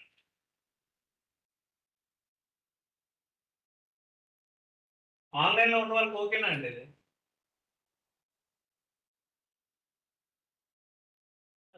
జగన్నాథన్ గారు కూడా రెస్పాండ్ అవ్వాలి సార్. శైలజ గారు అన్మ్యూట్ చేసి ఒక్కసారి రెస్పాండ్ అవ్వండి సార్. Okay sir. ఓకే. ఎవరు లెఫ్ట్ అయితే జగన్నాథన్ గారు లెఫ్ట్ అయితే నెక్స్ట్ అన్నపూర్ణ గారు.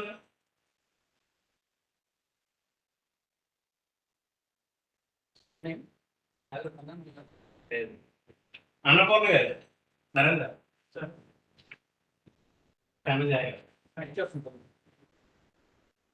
లక్ష్మీ ప్రసన్న గారు.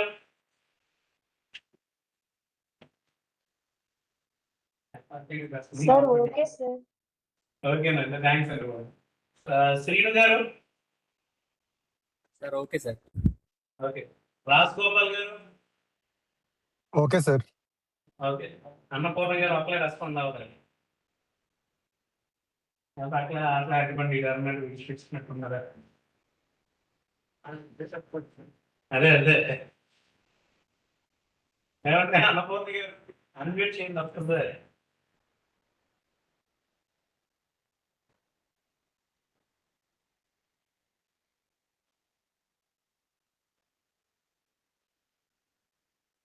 సో 8,50,000 ఈరోజు అది అయిపోతే మీకు స్ట్రక్చర్ కాన్సెప్ట్ వరకు చెప్పి హోంవర్క్ ఇస్తాను మీకు. ఏది ఫస్ట్ అనిగా బిలో 60కి ఫస్ట్ ఆన్సర్ ఏమో చెప్పి ఏంటుంది. ఇది అరేంజ్ చేస్తున్నానండి కింద పార్ట్.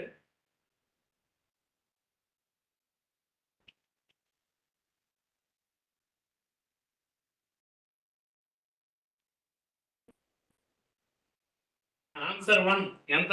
82,500 first option.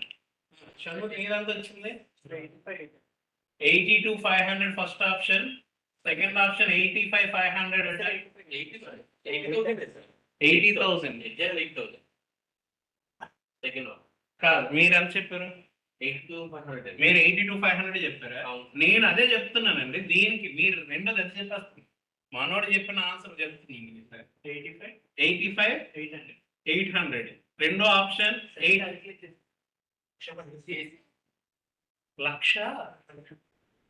1,17,000 రాదు సార్. రాదు, అంత అమౌంట్ రాదు. చూడండి ఒకసారి ట్రై చేయండి. అది 10 lakhs రేట్ కదండి. చెస్ అండి. సెస్ 4%. దేని మీద సెస్ 4% కామన్ యాడ్ చేయలేదా? ఇంకా ఏదమ్మా సెకండ్ ఆన్సర్ కరెక్టా? సెకండ్ ఆన్సర్ వచ్చింది.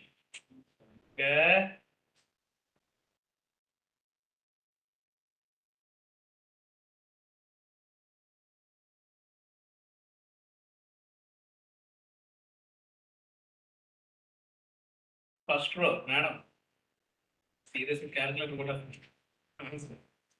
సేమ్.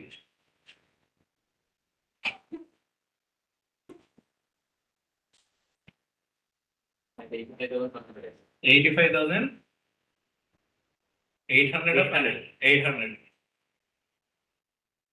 మేడం చెప్పండి, ఏదో చెప్పాలి.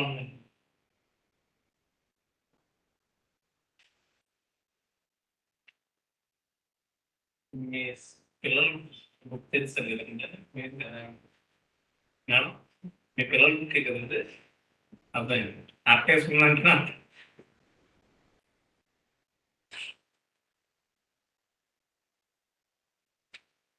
ఇంకా ఇంకా అంతేనా? అంటే అందరూ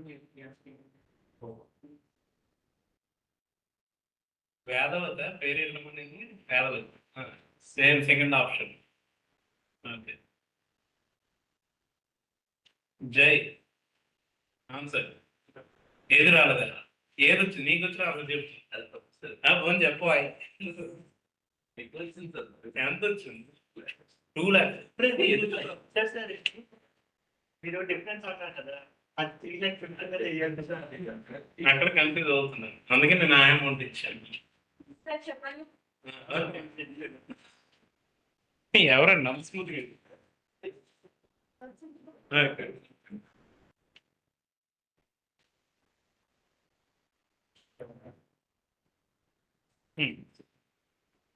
ఇప్పుడు నాకు వచ్చిన ఇన్కమ్ ఎంత ఇక్కడ? 8,50,000. ఒకసారేనా నాకు ఇన్కమ్ ఇక్కడ ఎంత వచ్చింది? 8,50,000. ఇక్కడ ఉన్న స్లాబ్స్ లో ఏ స్లాబ్ లో ఉంది? 5 lakhs to 10 lakhs మధ్యలో ఉంది, అంతేనా? దీంట్లో లోవర్ లిమిట్ ఎంత అంటే 5 lakhs దాటి నేను ఎంత ఎర్న్ చేశాననేది చూసుకోవాలి. 5 lakhs దాటి నేను ఇక్కడ ఎంత ఎర్న్ చేశానంటే 8.5 lakhs మైనస్ 5 lakhs, రెండింటికి డిఫరెన్స్ ఎంత? 3.5 lakhs. సో 3,30,000. 3,30,000 మీద 20% నథింగ్ బట్ 70,000. 35,70. ఓకేనా? సో 70,000. సో ఇప్పుడు అబోవ్ 5 lakhs కట్టేసాను, బిలో 5 lakhs కట్టాలా కట్టకండి? కట్టాలి. బిలో 5 lakhs అంటే ఎంత ఉంది? 2.5 lakhs to 5 lakhs. అగైన్ ఇప్పుడు రెండింటికి డిఫరెన్స్ 2.5 lakhs. సో ఇప్పుడు ఈ 2.5 lakhs మీద ఎంత పర్సెంటేజ్ కట్టాలి? 5%. Nothing but 12,500.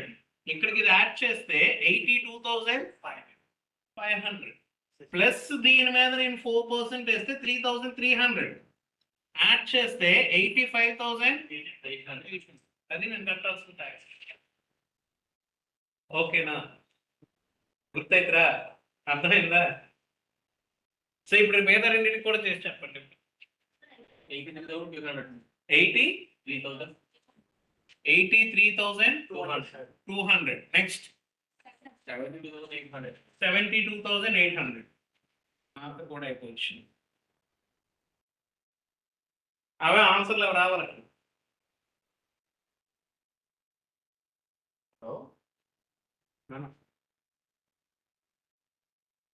అలాగే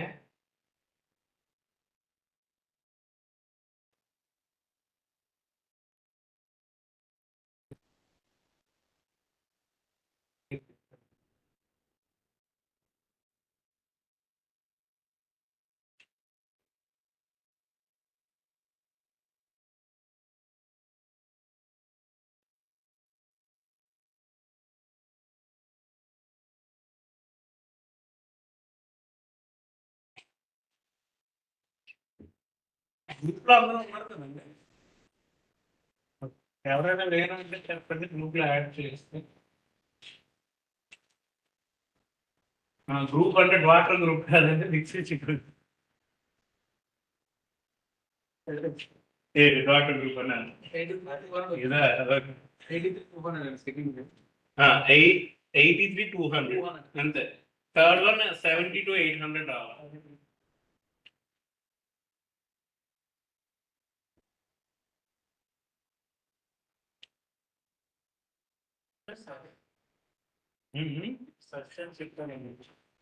సర్చర్ షెఫ్స్ దివ్య నేను ఒక్కసారి తర్వాత కాల్ చేసే క్లాస్ అర్థం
సార్ మీ వాయిస్ వినిపించట్లేదు సార్. అదే ఇలాగైనా మీరు రెస్పాండ్ అవుతారని మ్యూట్ లో పెట్టి థ్యాంక్ యూ. ఓకే, ఇప్పుడు వినిపిస్తుందండి ఆన్లైన్ లో ఉన్న వాళ్ళకి వినిపిస్తుందా? చూసారు రెస్పాండ్ అవ్వట్లేదు. రెస్పాండ్ అవుతుంది మ్యూట్ లో పెట్టేస్తారు. సార్ వినిపిస్తుంది సార్. ఓకేనండి, thanks. Okay sir. So section 288A ఏదైతే ఉందో ఇది ఏం చెప్తుందట అంటే నీ నెట్ టోటల్ ఇన్కమ్ ఏదైతే ఉందో నెట్ టోటల్ ఇన్కమ్ అనేది లాస్ట్ డిజిట్ అదర్ దాన్ 0 కానీ ఉంటే లాస్ట్ డిజిట్ అదర్ దాన్ 0 కానీ ఉంటే దాన్ని ఏం చేయమంటున్నాడు? 0 చేసేయమంటున్నాడు. సో 0 చేయాలి అంటే బిఫోర్ 0 చేయాలా ఆఫ్టర్ చేయాలి అంటే బిఫోర్ 10 చేయాలా? ఐ మీన్ సే ఎగ్జాంపుల్ ఇప్పుడు ఇవ్వడం అమౌంట్ ఒక 7,77,777 వచ్చింది అనుకుంది నా నెట్ టోటల్ ఇన్కమ్. ఇప్పుడు దీన్ని 70 చేయాలా 80 చేయాలా? అంటే 0 చేయాలన్నాను అంటే అది 70 చేయాలా 80 చేయాలా? అలా పుసుకుని చెప్పకూడదు. సో దానికి వాడు ఏంటంటాడంటే లాస్ట్ డిజిట్ అనేది 1 కానీ 2 కానీ 3 కానీ 4 కానీ వచ్చింది అన్నాడు అనుకోండి, బిఫోర్ 10 రౌండ్ ఆఫ్ చేయమంటాడు. 1 2 3 4 ఏది వచ్చినా ఏం చేయమంటాడు? బిఫోర్ 10 రౌండ్ ఆఫ్ చేయమంటాడు. అలా కాకుండా లాస్ట్ డిజిట్ అనేది 5 6 7 8 9 సో ఈ 5 డిజిట్స్ లో ఏదైనా వచ్చింది అన్నాడు అనుకోండి, దాన్ని వాడు ఏం చేయమంటాడు? ఆఫ్టర్ 10 రౌండ్ ఆఫ్ చేయమంటాడు. So nearest multiples of 10 round off చేయమని చెప్పే సెక్షన్ 288A. ఏది నాట్ టాక్సబుల్ ఇన్కమ్ ఏదైతే ఉందో దానిని nearest multiples of 10 round off చేయమని చెప్పే సెక్షన్ ఏది అంటే 288A. సో ఇప్పుడు నియరెస్ట్ మల్టిపుల్స్ ఆఫ్ 10 అంటే ఇప్పుడు దీన్ని ఏం చేయాలి? 70 చేయాలా 80 చేయాలా? 80 చేస్తా. ఓకేనా? అదే 80 అని చెప్పేసావు కానీ దానికి ఒక సెక్షన్ అనేది ఏడుస్తుంది కదా, ప్రొవిజన్ అనేది ఉంది కదా. సో ఇప్పుడు అదే ఇన్కమ్ కి సరదాగా ట్యాక్స్ లైబిలిటీ కూడా ఒకసారి కడతాను చూడండి. 7,77,780 కదా నేను ఇప్పుడు తీసుకుంటున్నాను. సో ఇప్పుడు దీనికి నేను ట్యాక్స్ లైబిలిటీ క్యాలిక్యులేషన్ చేయాలంటే అబౌవ్ 5 lakhs ఇక్కడ నేను ఎంత ఎర్న్ చేశా? 2,77,000. దీని మీద ఎంత పర్సెంటేజ్? 20% అంతేనా? సో దీని మీద 20% వేస్తే ఎంత రావాలండి? 55,000 సంథింగ్, 55,556. ఓకేనా? So above 5 lakhs I mean below 5 lakhs అంటే 2.5 lakhs to 5 lakhs. అగైన్ ఇప్పుడు ఈ రెండింటికి డిఫరెన్స్ అంటే ఎంత? 2.5 lakhs. దీని మీద 5% వేస్తే ఎంత అవ్వాలి? 12,500 అవ్వాలి. సో ఇక్కడికి ఈ రెండు యాడ్ చేస్తే 68,056 అవ్వాలి, అంతేనా? 68,056 అవ్వాలి. దీని మీద ప్లస్ 4% వేస్తే 2,722 అట. సో 22. సో ఇక్కడికి ఇది యాడ్ చేస్తే ఎంత అవ్వాలి? 70,778 అవుతుంది. అంటే వాడు ఒక 7,77,780 రూపాయలు కానీ సంపాదిస్తే అందులో గవర్నమెంట్కి ఎంత పే చేసి 70,000 కడితే చాలు, అందుకని ఎక్కువ కట్టక్కర్. ఓకేనా? సో ఇప్పుడు చూడండి, ట్యాక్సబుల్ ఇన్కమ్ ఏదైతే ఉందో లాస్ట్ డిజిట్ అనేది అదర్ దాన్ 0 వస్తే దాన్ని nearest multiples of 10 round off చేయమని చెప్పే సెక్షన్ 288A. మరి ఇప్పుడు నాకు దీని వీడు ఏంటంటాడు? ట్యాక్స్ లైబిలిటీ అంటాడు. ఇందాకలేదు taxable income, net total income or taxable income. నేను గవర్నమెంట్ కడుతున్న అమౌంట్ ని వాడు ఏంటంటాడు? ట్యాక్స్ లైబిలిటీ అంటాడు. సో ఇప్పుడు ఈ ట్యాక్స్ లైబిలిటీ లాస్ట్ నెంబర్ అనేది 0 ఉందా, అదర్ దాన్ 0 ఉందా? అదర్ దాన్ 0 ఉంది. సో దాన్ని కూడా మళ్ళీ ఏం చేయమంటాడు? 0 చేయమని చెప్తాడు. సో అగైన్ మళ్ళీ నియరెస్ట్ మల్టిపుల్స్ ఆఫ్ 10 అలా రౌండ్ ఆఫ్ చేయమని చెప్పే సెక్షన్ ఏంటట అంటే 288B. సో అగైన్ మళ్ళీ లాస్ట్ డిజిట్ 1 కానీ 2 కానీ 3 కానీ 4 కానీ ఉంటే బిఫోర్ 10కి, అలా కాకుండా లాస్ట్ డిజిట్ 5 కానీ 6 కానీ 7 కానీ 8 కానీ 9 కానీ ఉంటే నెక్స్ట్ 10కి రౌండ్ ఆఫ్ చేయమని చెప్తాడు. అంటే ఇప్పుడు నేను ఎంత కట్టాలి గవర్నమెంట్కి? 70,780 రూపీస్ కట్టాలి. అగైన్ మళ్ళీ నాకు ఇక్కడ కరువులో అధిక మాసం ఉన్నాను, ఇంకో 2 రూపాయలు ఎక్స్ట్రా కట్టాలి. ఓకేనా? క్లియరా? సో ఇది సెక్షన్ 288A అండ్ 288B. ఇది అర్థమైతే నెక్స్ట్ సెక్షన్ చిన్నది చెప్పుకొని సర్చార్జ్ కాన్సెప్ట్కి వెళ్తాం. ఈరోజు సర్చార్జ్ కాన్సెప్ట్ చెప్పి మీకు హోంవర్క్ ఇస్తాను. ఇప్పుడు చిన్నప్పుడు చేస్తాం హోంవర్క్, చేద్దాం మళ్ళీ చేద్దాం. ఇంట్లో మీ పిల్లలతో పాటు చేద్దరు మీరు హోంవర్క్. మీరు అది కొంతమంది, అందరు గారు నాకేం సార్ షణ్ముఖుడు చూడండి ఎలా చేసేటప్పుడు.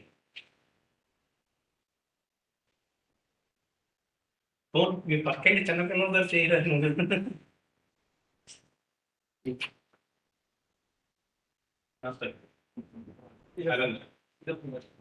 మోడీ నాకందరికన్నా మోడీ బాగుంటుంది.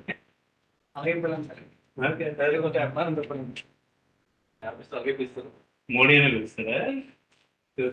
దీని తెలుసుకుంది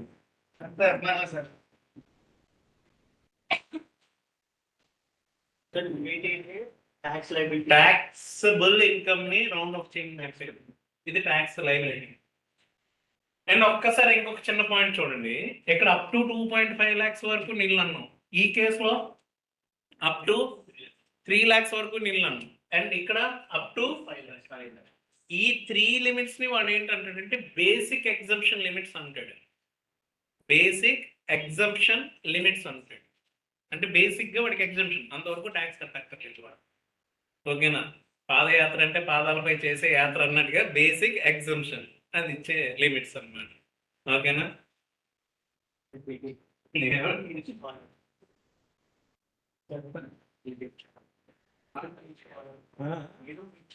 లేదు యూసేజ్ అదే అదే యూట్యూబ్స్ లోనే చూస్తాను.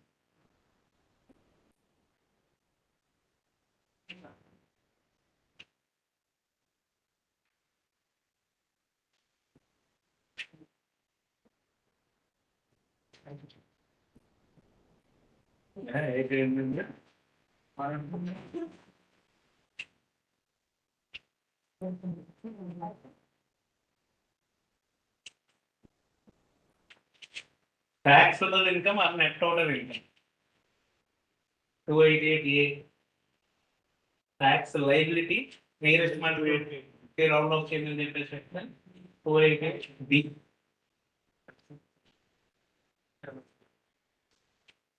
So this thing book 4 classes మన థియరీ ఉంటుంది, తర్వాత ప్రాక్టికల్ అవుతుంది. 4-5 classes వరకు థియరిటికల్ గానే ఉంటుంది. మోస్ట్ ప్రాబబ్లీ 4 ఇంకొక అడిషనల్ గా వేస్తే ఇంకొక క్లాస్ అక్కడి నుంచి ప్యూర్లీ థియరిటికల్ అయిపోతే ప్యూర్ ప్రాక్టికల్.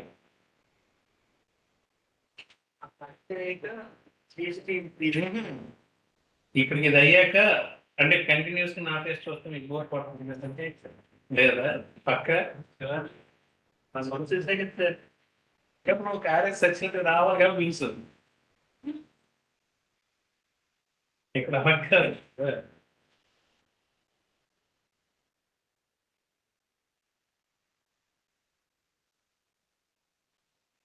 ఓకేనండి, అరెస్ట్ చేసి వచ్చా. సో నెక్స్ట్ చిన్న పాయింట్, నెక్స్ట్ సెక్షన్ 87A. అదే ఎక్కడో 288 వెళ్ళిపోయి మళ్ళీ 87 వచ్చాను అనుకుంటున్నాను. ఆన్సర్స్ అలాగే ఉంటాయి. 87A rebate. 87A section 87A. ఎవరికి నిద్ర వచ్చేస్తుంది అంటే మీరే చెప్తారు దగ్గరగా ఉంటే కాదు, అక్కడ ఆక్సిజన్ లెవెల్స్ తగ్గితే ఆవలింపులు వస్తాయి అన్నమాట. దగ్గరగా ఉంటే ఆవలింపులు రావు. సో సెక్షన్ 87A ఏంటంటాడు అంటే రిబేట్. ఇది ఎవరికి వస్తుందట? రిబేట్ అనేది ఎవరికి వస్తుందట అంటే రెసిడెంట్ ఇండివిజువల్ అవ్వాలి. ఫస్ట్ కండిషన్ ఏంటి? రెసిడెంట్ ఇండివిజువల్ అవ్వాలి. ఓకేనా? And plus taxable income 5 lakhs or below ఉండాలి. taxable income 5 lakhs or below ఉండాలి. దెన్ వాడు రిబేట్ ఇస్తాను అంటున్నాడు. సో రిబేట్ ఎంత ఇస్తాడట? అప్ టు ₹12,500 వరకు ఇస్తాను. కండిషన్ సింపుల్ ఏంటి? వాడు రెసిడెంట్ ఇండివిజువల్ అవ్వాలి, అంటే ఇండియాలో రెసిడెంట్ అవ్వాలి. అగైన్ అది మనిషి అవ్వాలి. ఓకేనా? అదే మనిషి అవ్వాలి, నువ్వు కదా. ఓకేనా? అగైన్ వాడు ట్యాక్సిబుల్ ఇన్కమ్ అనేది ఎంత ఉండాలంటే 5 lakhs ఆర్ అంతకన్నా తక్కువ ఉంటే వాడికి ఏం చేస్తాను అంటున్నాడు? రిబేట్ ఇస్తాను అంటున్నాడు. ఎంత ఇస్తాడట రిబేట్? 12,500 రిబేట్ ఇచ్చిస్తాడు. సే ఎగ్జాంపుల్, నా ఇన్కమ్ అనేది ఒక 4,50,000 అనుకుందాం సంవత్సరానికి. ఇన్కమ్ ఎంత ఉంది? 4,50,000 ఉంది అనుకుందాం. అంటే ఇప్పుడు ఇది ఏ స్లాబ్ లో ఉందండి? 2.5 lakhs to 5 lakhs అయినా? దీంట్లో లోవర్ లిమిట్ ఏది? 2.5 lakhs. అంటే 2.5 lakhs దాటి నేను ఇక్కడ ఎంత ఎర్న్ చేస్తాను? 2 lakhs ఎర్న్ చేస్తాను. సో దీంట్లో 2.5 lakhs మైనస్ చేస్తే నేను ఎంత ఎర్న్ చేశానట్టు? ఆ 2 lakhs మీద ఎంత పర్సెంటేజ్ వేస్తాను? 5% వేస్తే దాని అమౌంట్ ఎంత అవ్వాలి ఇప్పుడు? 10,000. నాకు రిబేట్ ఎంత వరకు వస్తుంది? ఫ్లాట్ అన్నానా అప్ టు అన్నానా? అప్ టు అంటే దాని మీనింగ్ ఏంటంటే నీ ట్యాక్స్ లైబిలిటీ 10,000 అనుకోండి, 10,000 నీకు రిబేట్ ఇస్తాడు. అదే నీ ట్యాక్స్ లైబిలిటీ 12,500 అనుకోండి, 12,500 రిబేట్ ఇస్తాడు. అదే నీ slab rate I mean tax liability అనేది 13,000 అనుకోండి, అయినా ఎంత ఇస్తాడు? మీకు డిస్కౌంట్ లో ఎప్పుడైనా మీరు షాపింగ్ మాల్స్కి వెళ్తున్నప్పుడు ఆషాఢం షాపింగ్ మాల్ ఆఫర్లు అంటాడు, అప్ టు 40% డిస్కౌంట్ అంటాడు, ఫ్లాట్ 40% డిస్కౌంట్ అంటాడు. రెండింటికి చాలా వేరియంట్ ఉంది. అప్ టుకి 40కి చాలా తేడా ఉంది. ఫ్లాట్ అన్నాడు అనుకోండి, ఎంఆర్పి ఏదైతే ఉందో దాని మీద అటెస్ట్ వచ్చి 40% ఇచ్చేస్తాడు డైరెక్ట్ గా. అంటే 1,000 రూపీస్ ఎంఆర్పి అన్నాడంటే దాని మీద 40%, అంటే 400 పోగా రిమైన్ 600 నువ్వు పే చేస్తే చాలు. అదే వాడు అప్ టు 40% అనుకుని మనం ఎగేసుకుంటాం అని వెళ్ళిపోయాం అనుకోండి. నేను అప్ టు అన్నాను, ఫ్లాట్ అనలేదు అంటాడు. అంటే ఏంటి? ఒక డ్రెస్ కొంటే 10% ఇస్తారు, 2 items కొంటే 20% ఇస్తారు, 3 items కొంటే 30 ఇస్తారు, 4 items కొంటే 40%, అన్నిటి మీద 40% ఇస్తానంట. సో అప్ టు మీనింగ్ అలా పెడతాడు. మనం వెళ్ళి అబ్బో అప్ టు 40% అనుకోండి వెళ్ళిపోయాం అనుకోండి, బిల్ కౌంటర్కి వెళ్ళిపోయిన తర్వాత అక్కడికి వెళ్ళాక సచ్చినట్టు కొనాల్సింది. చెప్పి ఇప్పుడు ఒకవేళ ట్యాక్స్ అక్కడ 10,000 కరెక్ట్. అదే చెప్తాను, ఇంకా నేను చెప్పలేదు పూర్తి సెక్షన్ అవ్వలే. ఓకేనా? సో ఇప్పుడు నాకు రిబేట్ ఎంత ఇచ్చేస్తాడండి? 12,500 అంటే tax liability 12,500, which ever is less. ఎంత అవ్వాలి? 10,000 రిబేట్ ఇచ్చేస్తే ఇప్పుడు నా ట్యాక్స్ లైబిలిటీ ఎంత? దాని మీద ప్లస్ 4% వేసినా మళ్ళీ 0 అయిపోతుంది. అంటే ₹1 కూడా వాడు ట్యాక్స్ కట్టట్లేదు. వాడికి ఇన్కమ్ సంవత్సరానికి 5 లక్షలు అంతకన్నా తక్కువ ఉంటే ₹1 కూడా గవర్నమెంట్కి ట్యాక్స్ పే చేస్తారు. వర్స్ట్ కేసులో వాడికి ఇన్కమ్ 5,01,000 వచ్చింది అనుకోండి, సచ్చినట్టుగా మొత్తం కట్టారు. ఆ 12,500 రిబేట్ రాదు. ఎందుకంటే ఇన్కమ్ ఎంత అయిపోతుంది, అబౌవ్ 5 lakhs అయిపోతుంది. నేను చెప్తుంది old tax regime. New tax regime అయితే ఈ లిమిట్స్ చేంజ్ అయ్యి 12 lakhs వరకు కట్టక్కని. ఓకేనా, నేను చెప్తుంది ఓల్డ్ ట్యాక్స్ రిజిమ్. ఓకేనండి, ఇది 87A. అర్థమైందా? నోట్ చేసుకుంటారా బై మిస్టేక్? ఫోటో పెట్టి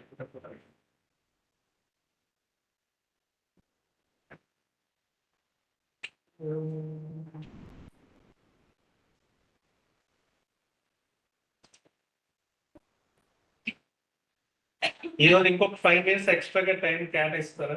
8:05 వరకు నేను అలాగే వ్యాంగ్ వెళ్తాను. అంటే ఏంటి సర్చార్జ్ కాన్సెప్ట్ చెప్పేద్దాం ఒక 10 minutes కాన్సెప్ట్. ఓకే అందరికి పర్వాలేదా? అంటే అడిగితే హోంవర్క్ ఇవ్వాలి చిన్న ఆశ, లేదంటే ఇక్కడ హోంవర్క్ ఇస్తాను అంత కొంచెం ఎక్కడికైనా హోంవర్క్ ఇస్తే పక్క అదైతే ఉంటుంది. మీకు సర్చార్జ్ మీద హోంవర్క్ కావాలి, దీని మీద హోంవర్క్ కావాలని డిసైడ్ చేసుకుని మీరే. సర్చార్జ్ కాన్సెప్ట్ కాస్త అర్థంగా ఉంటుంది. ఒక 10 minutes అరెస్ట్ చేసి వచ్చా.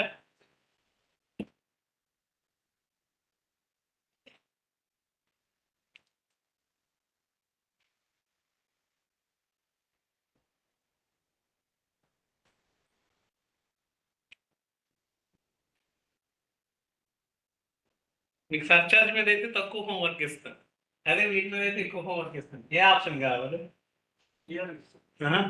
ఎవరి విషయం చూడండి, మీ ఇష్టం. టైం అయితే ఇప్పుడు ఎగ్జాక్ట్గా 7:52 అయ్యిందండి. 8 minutes ప్లస్ అక్కడ ఒక 5 minutes తీసుకుంటారు, అంటే 8:05 వరకు తీసుకుంటారు. 13 minutes తీసుకుంటారు. 13 minutes తీసుకుంటే మీకు తక్కువ హోంవర్క్, లేదా 8 minutes తీసుకుంటే ఎక్కువ హోంవర్క్. ఏది కావాలి? అది మీ ఇష్టం. 13 minutes కావాలా? ఓకే వినండి. So surcharge next concept.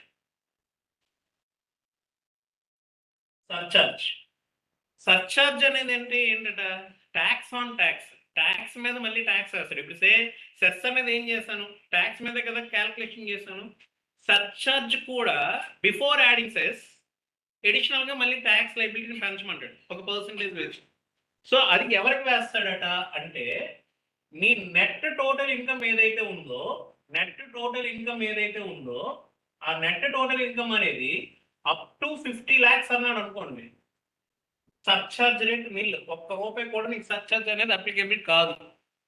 అదే నీ ఇన్కమ్ అనేది 50 lakhs to 1 crore మధ్యలో ఉంది అన్నాడు అనుకోండి, సర్చార్జ్ రేట్ ఎంతట? 10%. అంటే నువ్వు కట్టే ట్యాక్స్ లైబిలిటీ మీద మళ్ళీ 10% యాడ్ చేయాలి. దాని మీద అప్పుడు 4% వేస్తాను. ఓకేనా?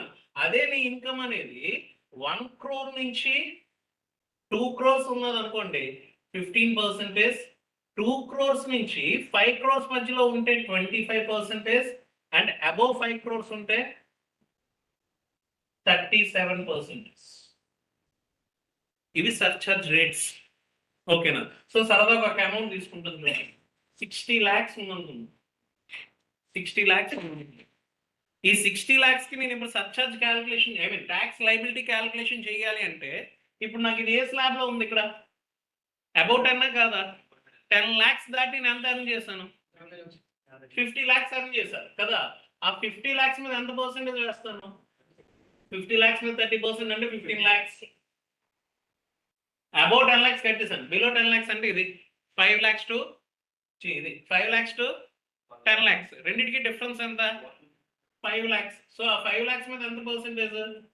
20%. Nothing but 1 lakh. అండ్ ఈ అమౌంట్ 2.5 lakhs to 5 lakhs, రెండింటికి డిఫరెన్స్ ఎంత? 2.5 lakhs. దీని మీద ఎంత పర్సెంటేజ్ అంటే ఎంత మరి? ఇక్కడికి ఇది యాడ్ చేస్తే 16,12,500 ప్లస్ ఇక్కడ నేను సర్చార్జ్ చేస్తాను. సర్చార్జ్ @10%. దీని మీద 10%. నేను ఏదైతే ట్యాక్స్ లైబిలిటీ క్యాల్కులేషన్ చేశానో దాని మీద 10%. దీని మీద 10% అంటే ఎంత అవ్వాలి? 1,61,250. సో ఇక్కడికి ఇది యాడ్ చేస్తే 17,73,750. దీని మీద మళ్ళీ నేనేం చెయ్యాలి? 4% ప్లస్ చెయ్యాలి. సో దీని మీద 4% వేస్తే ఎంత? 70,000. 950 సరే లాస్ట్ 50 కదండి 50 30,000 950. సో ఇక్కడికి యాడ్ చేస్తే 18,44,700 కాదు 800 అంతే 700. 18,44,700 అంటే ఆడ ఒక 60 లక్షలు సంపాదిస్తే అందులో 18 లక్షలు ట్యాక్స్ కడితే చాలు. అందుకని ఇవ్వగలను. కాన్సెప్ట్ అర్థమైందా? సర్చార్జ్ ఏం చేశాను, నా నెట్ టోటల్ ఇన్కమ్ అనేది ఇప్పుడు నాకు 60 lakhs వచ్చింది అంటే 50 lakhs to 1 crore మధ్యలో ఉందా లేదా అంటే ఇప్పుడు నాకు సర్చార్జ్ రేట్ ఎంత అప్లికేబుల్ అవ్వాలంటున్నాను, 10% అప్లికేబుల్ అవ్వాలంటున్నాను. సో ముందు ఈ స్లాబ్ రేట్స్ తో నేను ట్యాక్స్ లైబిలిటీ కట్టేస్తాను. సో ఈ స్లాబ్ రేట్స్ తో ట్యాక్స్ లైబిలిటీ కడితే నాకు ఇక్కడ ఎంత వచ్చింది, 16,12,500 వచ్చింది. ఇప్పుడు నా ఇన్కమ్ 60 lakhs అంటే nothing but 50 lakhs to 1 crore కదండి. ఇప్పుడు రెండింటికి డిఫరెన్స్ ఎంత, చిచి ఇప్పుడు ఈ రెండింటి మధ్యలో ఉంది, దాని సర్చార్జ్ రేట్ ఎంత 10%. ఈ 10% దీని మీద రాస్తుంది. సో దీని మీద 10% అంటే 1,61,250. ఇప్పుడు రెండు యాడ్ చేస్తే వచ్చిన అమౌంట్ ఎంత, 17,73,750 ప్లస్ ఇప్పుడు సెస్ 4% ఏదైతే ఉందో అది. సో ఇప్పుడు దీని మీద 4% వేస్తే ఎంత అవ్వాలి, 70,950. ఇక్కడికి ఇది యాడ్ చేస్తే ఎంత, 18,44,700. అర్థమైందా? ఇప్పుడు అలాగ అర్థమైతే మీరు సింపుల్ గా 51 lakhs ఫైండ్ అవుట్ చేసి చెప్పండి చాలు. ఈ రోజు ఈ ఒక్క అమౌంట్ చేసి వదిలేస్తాం. 51 lakh కి 51 lakh కి ఎగ్జాక్ట్ గా 51 lakh కి నా ట్యాక్స్ లైబిలిటీ ఎంత, బిలో 60 years వాడికి చెప్పండి చాలు.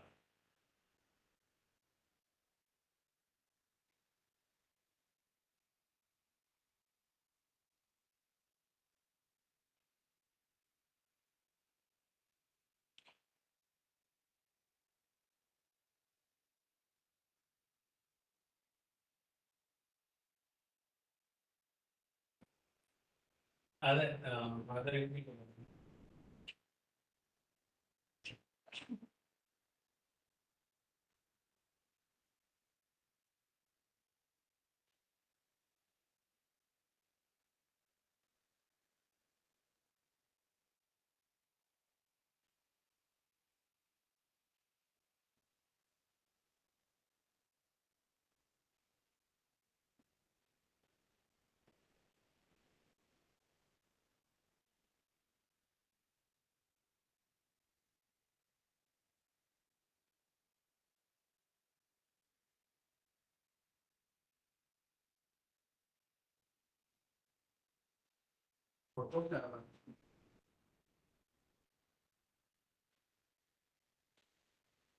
అదే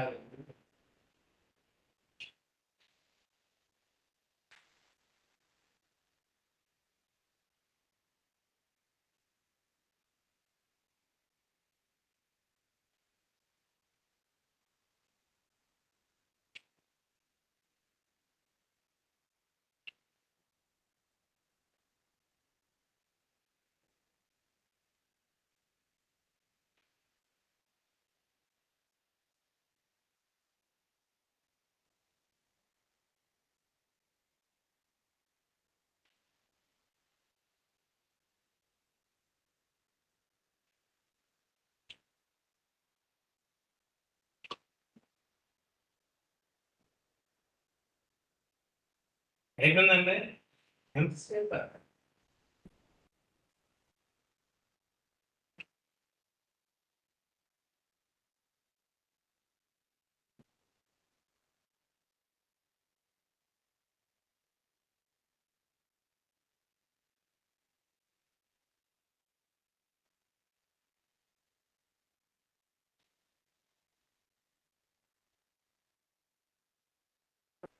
ఓయ్ 14 lakh. ఫస్ట్ ఆప్షన్ రాస్తారు. ఫస్ట్ ఆప్షన్ 14,06,6,600 అట్లా. ఇంకా 15 lakh 15 lakh 35,800 820 నెక్స్ట్ బాగా ఎంతవరకు ఎస్డిటీ ఉంది సరిపడి హ్యాపీయా నెక్స్ట్ ఇంకా Topic sir. మేడం చెప్పండి 15,35,820 sir. 15,35,820 సెకండ్ వన్ 15,35,820 చూద్దాం ఒకసారి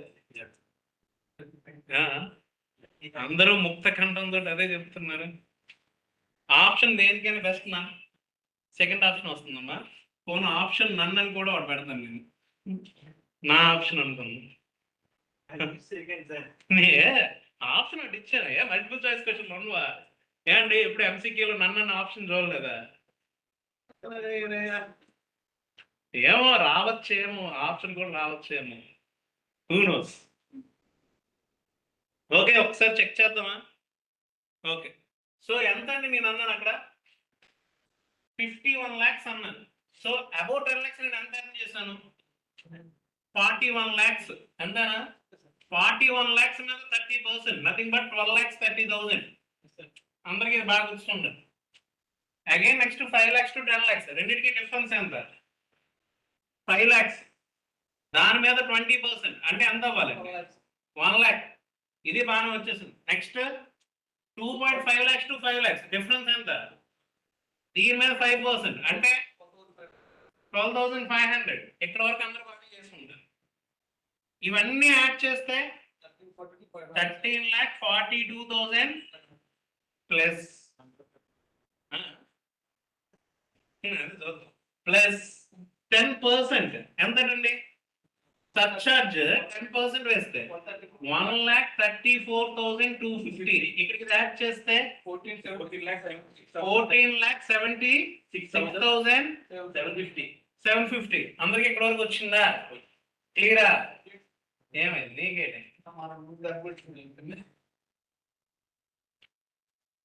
అందరికి ఇది ఓకేనండి?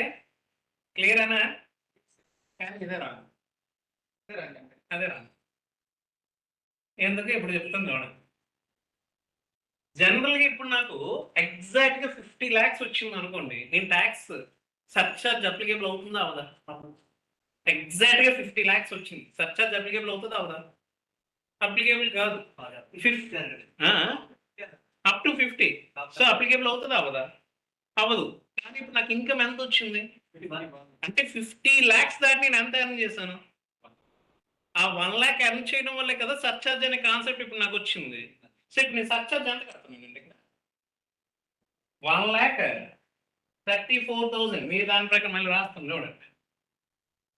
1,34,250. ₹1,00,000 ఎవడైనా ఎర్న్ చేస్తే ₹1,34,250 ఎవడైనా ట్యాక్స్ కడతాడండి? అలా కట్టమంటే చెప్పొచ్చి కొట్టేస్తారు, అంతేనా కదా? సో ఎర్న్ చేసిన దానికన్నా ఎవడైనా ట్యాక్స్ ఎక్కువ కడతాడా? కట్టడు. అంటే ఇప్పుడు ఆ ప్రాసెస్ ఏంటి అవ్వాలి? రాంగ్ అవ్వాలి. సో అలాంటి కేసెస్లో ఆప్షన్ గుర్తున్నాయి కదా, లాస్ట్ ఆప్షన్ మన సరిగ్గా. సో అలాంటి కేసెస్లో వాడు ఏ విధంగా ట్యాక్స్ లయబిలిటీ క్యాలిక్యులేషన్ చేస్తాడంటే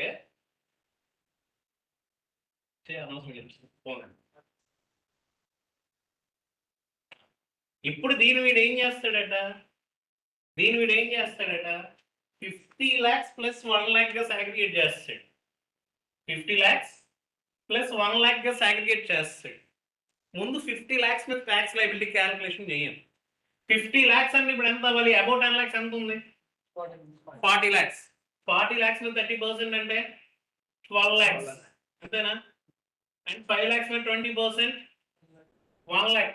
ఇది మాల్. అండ్ దీని మీద 5% 12,500. సో ఇక్కడికి యాడ్ చేస్తే ఎంత అండి?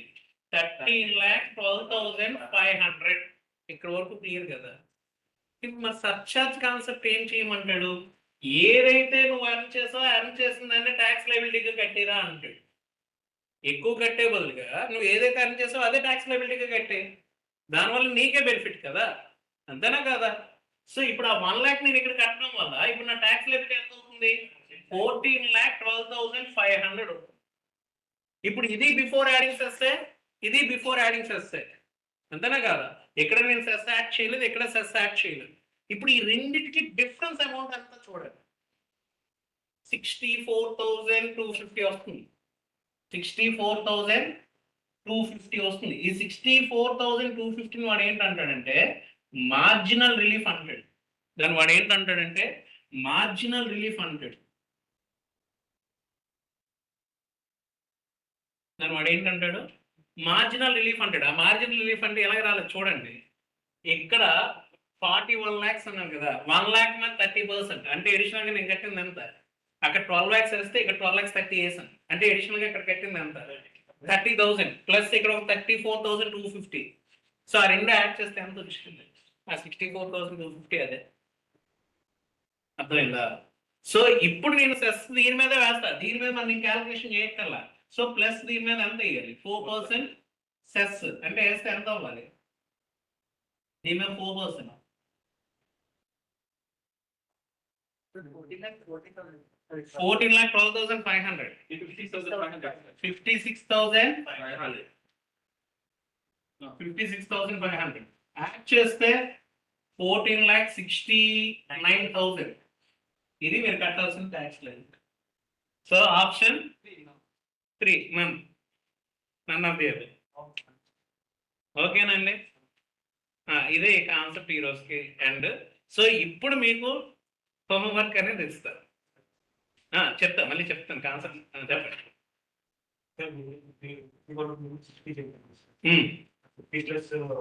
దానికి అక్కడ రాదు, ఎందుకంటే మీకు 10 lakhs మీకు అక్కడ ఎర్న్ చేసిన దానికన్నా తక్కువ ట్యాక్స్ కడుతున్నారు. బట్ ఇక్కడికి వచ్చేసరికి ఎర్న్ చేసిన దానికన్నా ఎక్కువ ట్యాక్స్ కట్టేస్తుంది. సో అందుకు ఇక్కడ నీకు ఏంటంటే ఈ కాన్సెప్ట్ వచ్చింది. ఇందాక కేసులో ఏంటంటే ఎర్న్ చేసిన దానికన్నా తక్కువ ట్యాక్స్ కట్టాను నేను 5 minutes. ఇండస్ఇండ్ బ్యాంక్ వచ్చి ఓకేనండి, పాయింట్ అర్థమైందా? అక్కడ నేను 10 lakhs ఎర్న్ చేశాను. ఐ మీన్ 50 lakhs దాటి ఎర్న్ చేశానంటే 10 lakhs నేను ఎర్న్ చేసిన దానికన్నా తక్కువ ట్యాక్స్ కట్టాను ఇక్కడ. బట్ ఇక్కడ ఎర్న్ చేసిన దానికన్నా ఎక్కువ ట్యాక్స్ కడుతున్నాను. ఇందాక అది నోట్ చేశారా? పాయింట్ రాశారు, అది ఇందాక సమ్ రాశారా? రాయలేదు. ఆ 60 lakhs క్యాల్కులేషన్ చేసింది రాశారా? రాయలేదు. ఎలాగ ఊపుతున్నారు మీరు. అక్కడ సర్చార్జ్ ఎంత వచ్చిందండి? 1,60,000 సంథింగ్. అంటే 10 lakhs కన్నా ఎక్కువ ఉందో తక్కువ ఉందో? అది తక్కువ ఉంది కాబట్టి ఆ ప్రాసెస్ అక్కడ కరెక్ట్. కానీ ఇక్కడ నేను ఎర్న్ చేసిందే 1 lakh అడిషనల్ గా. ఆ 1 lakh ఎర్న్ చేయడం వల్ల 1,34,000 కడుతున్నాను. సో అందుకని ఈ ప్రాసెస్ రాంగ్ ఇక్కడ అనుకుంటున్నాను. కాన్సెప్ట్ అర్థమైందా? 50 lakhs దాటి అక్కడ నేను ఎర్న్ చేసింది 10 lakhs, కానీ అడిషనల్ గా కడుతుంది 1,60,000. అంటే 10 lakhs కన్నా తక్కువ ఎక్కువ? అది అక్కడ 50 lakhs దాటి నేను ఎంత ఎర్న్ చేశాను? 10 lakhs. దానివల్ల నేను అడిషనల్ గా కట్టిన ట్యాక్స్ ఎంత? 1,60,000. 10 లక్షలు సంపాదిస్తున్న దగ్గర 1,60,000 అడిషనల్ గా కడుతున్నాను. కానీ ఎక్కడో 1,00,000 సంపాదిస్తే 1,34,000 కడుతున్నాను. సో రివర్స్ కట్టేస్తుంది, అంటే ఎర్న్ చేసిన దానికన్నా ఎక్కువ కడుతున్నాను. అందుకని ఈ ప్రాసెస్ ఇక్కడ ఇది రాంగ్, ఈ ప్రాసెస్ లో రమ్మంటాడు. సో ఇప్పుడు మీకు హోంవర్క్ ఏంటి అంటే సింపుల్ గా 1 crore 1 lakh కి 1 crore 1 lakh, 2 crore 1 lakh, 5 crore 1 lakh, ఈ మూడింటికి నాకు మార్జినల్ రిలీఫ్ ఫైండ్ అవుట్ చేసి చెప్పండి సార్. దగ్గొస్తున్నట్టు ఆల్రెడీ 1 crore 1 lakh వేసాం కదా. సింపుల్ గా పని చేస్తారా? ఇది బిలో 60, ఇది 60 to 80, ఇది అబౌవ్ 80 ఫైండ్ అవుట్ చేయండి.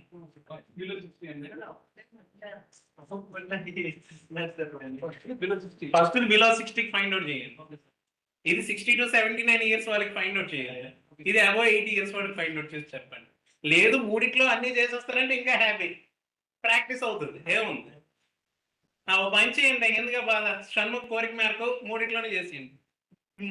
నువ్వు అన్నావు కదా అప్పట్లాగే తయారయ్యారు అన్నావు కదా, ఇప్పుడు ఇంకా హ్యాపీ కదా. అప్పటికే ఉన్నాను మారలే, అదే పొట్ట, అదే ప్యాంట్, అదే హ్యాపీ.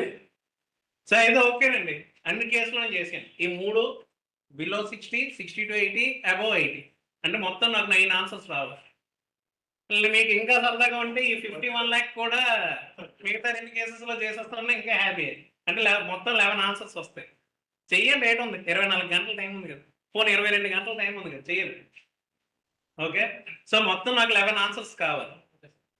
51 lakhs కి 60 to 80 అబోవ్ 80, మిగతా మూడిటికి బిలో 60, 60 to 80 అబోవ్ 80, అంటే 9 + 2 11 ఆన్సర్స్ నాకు రావాలి.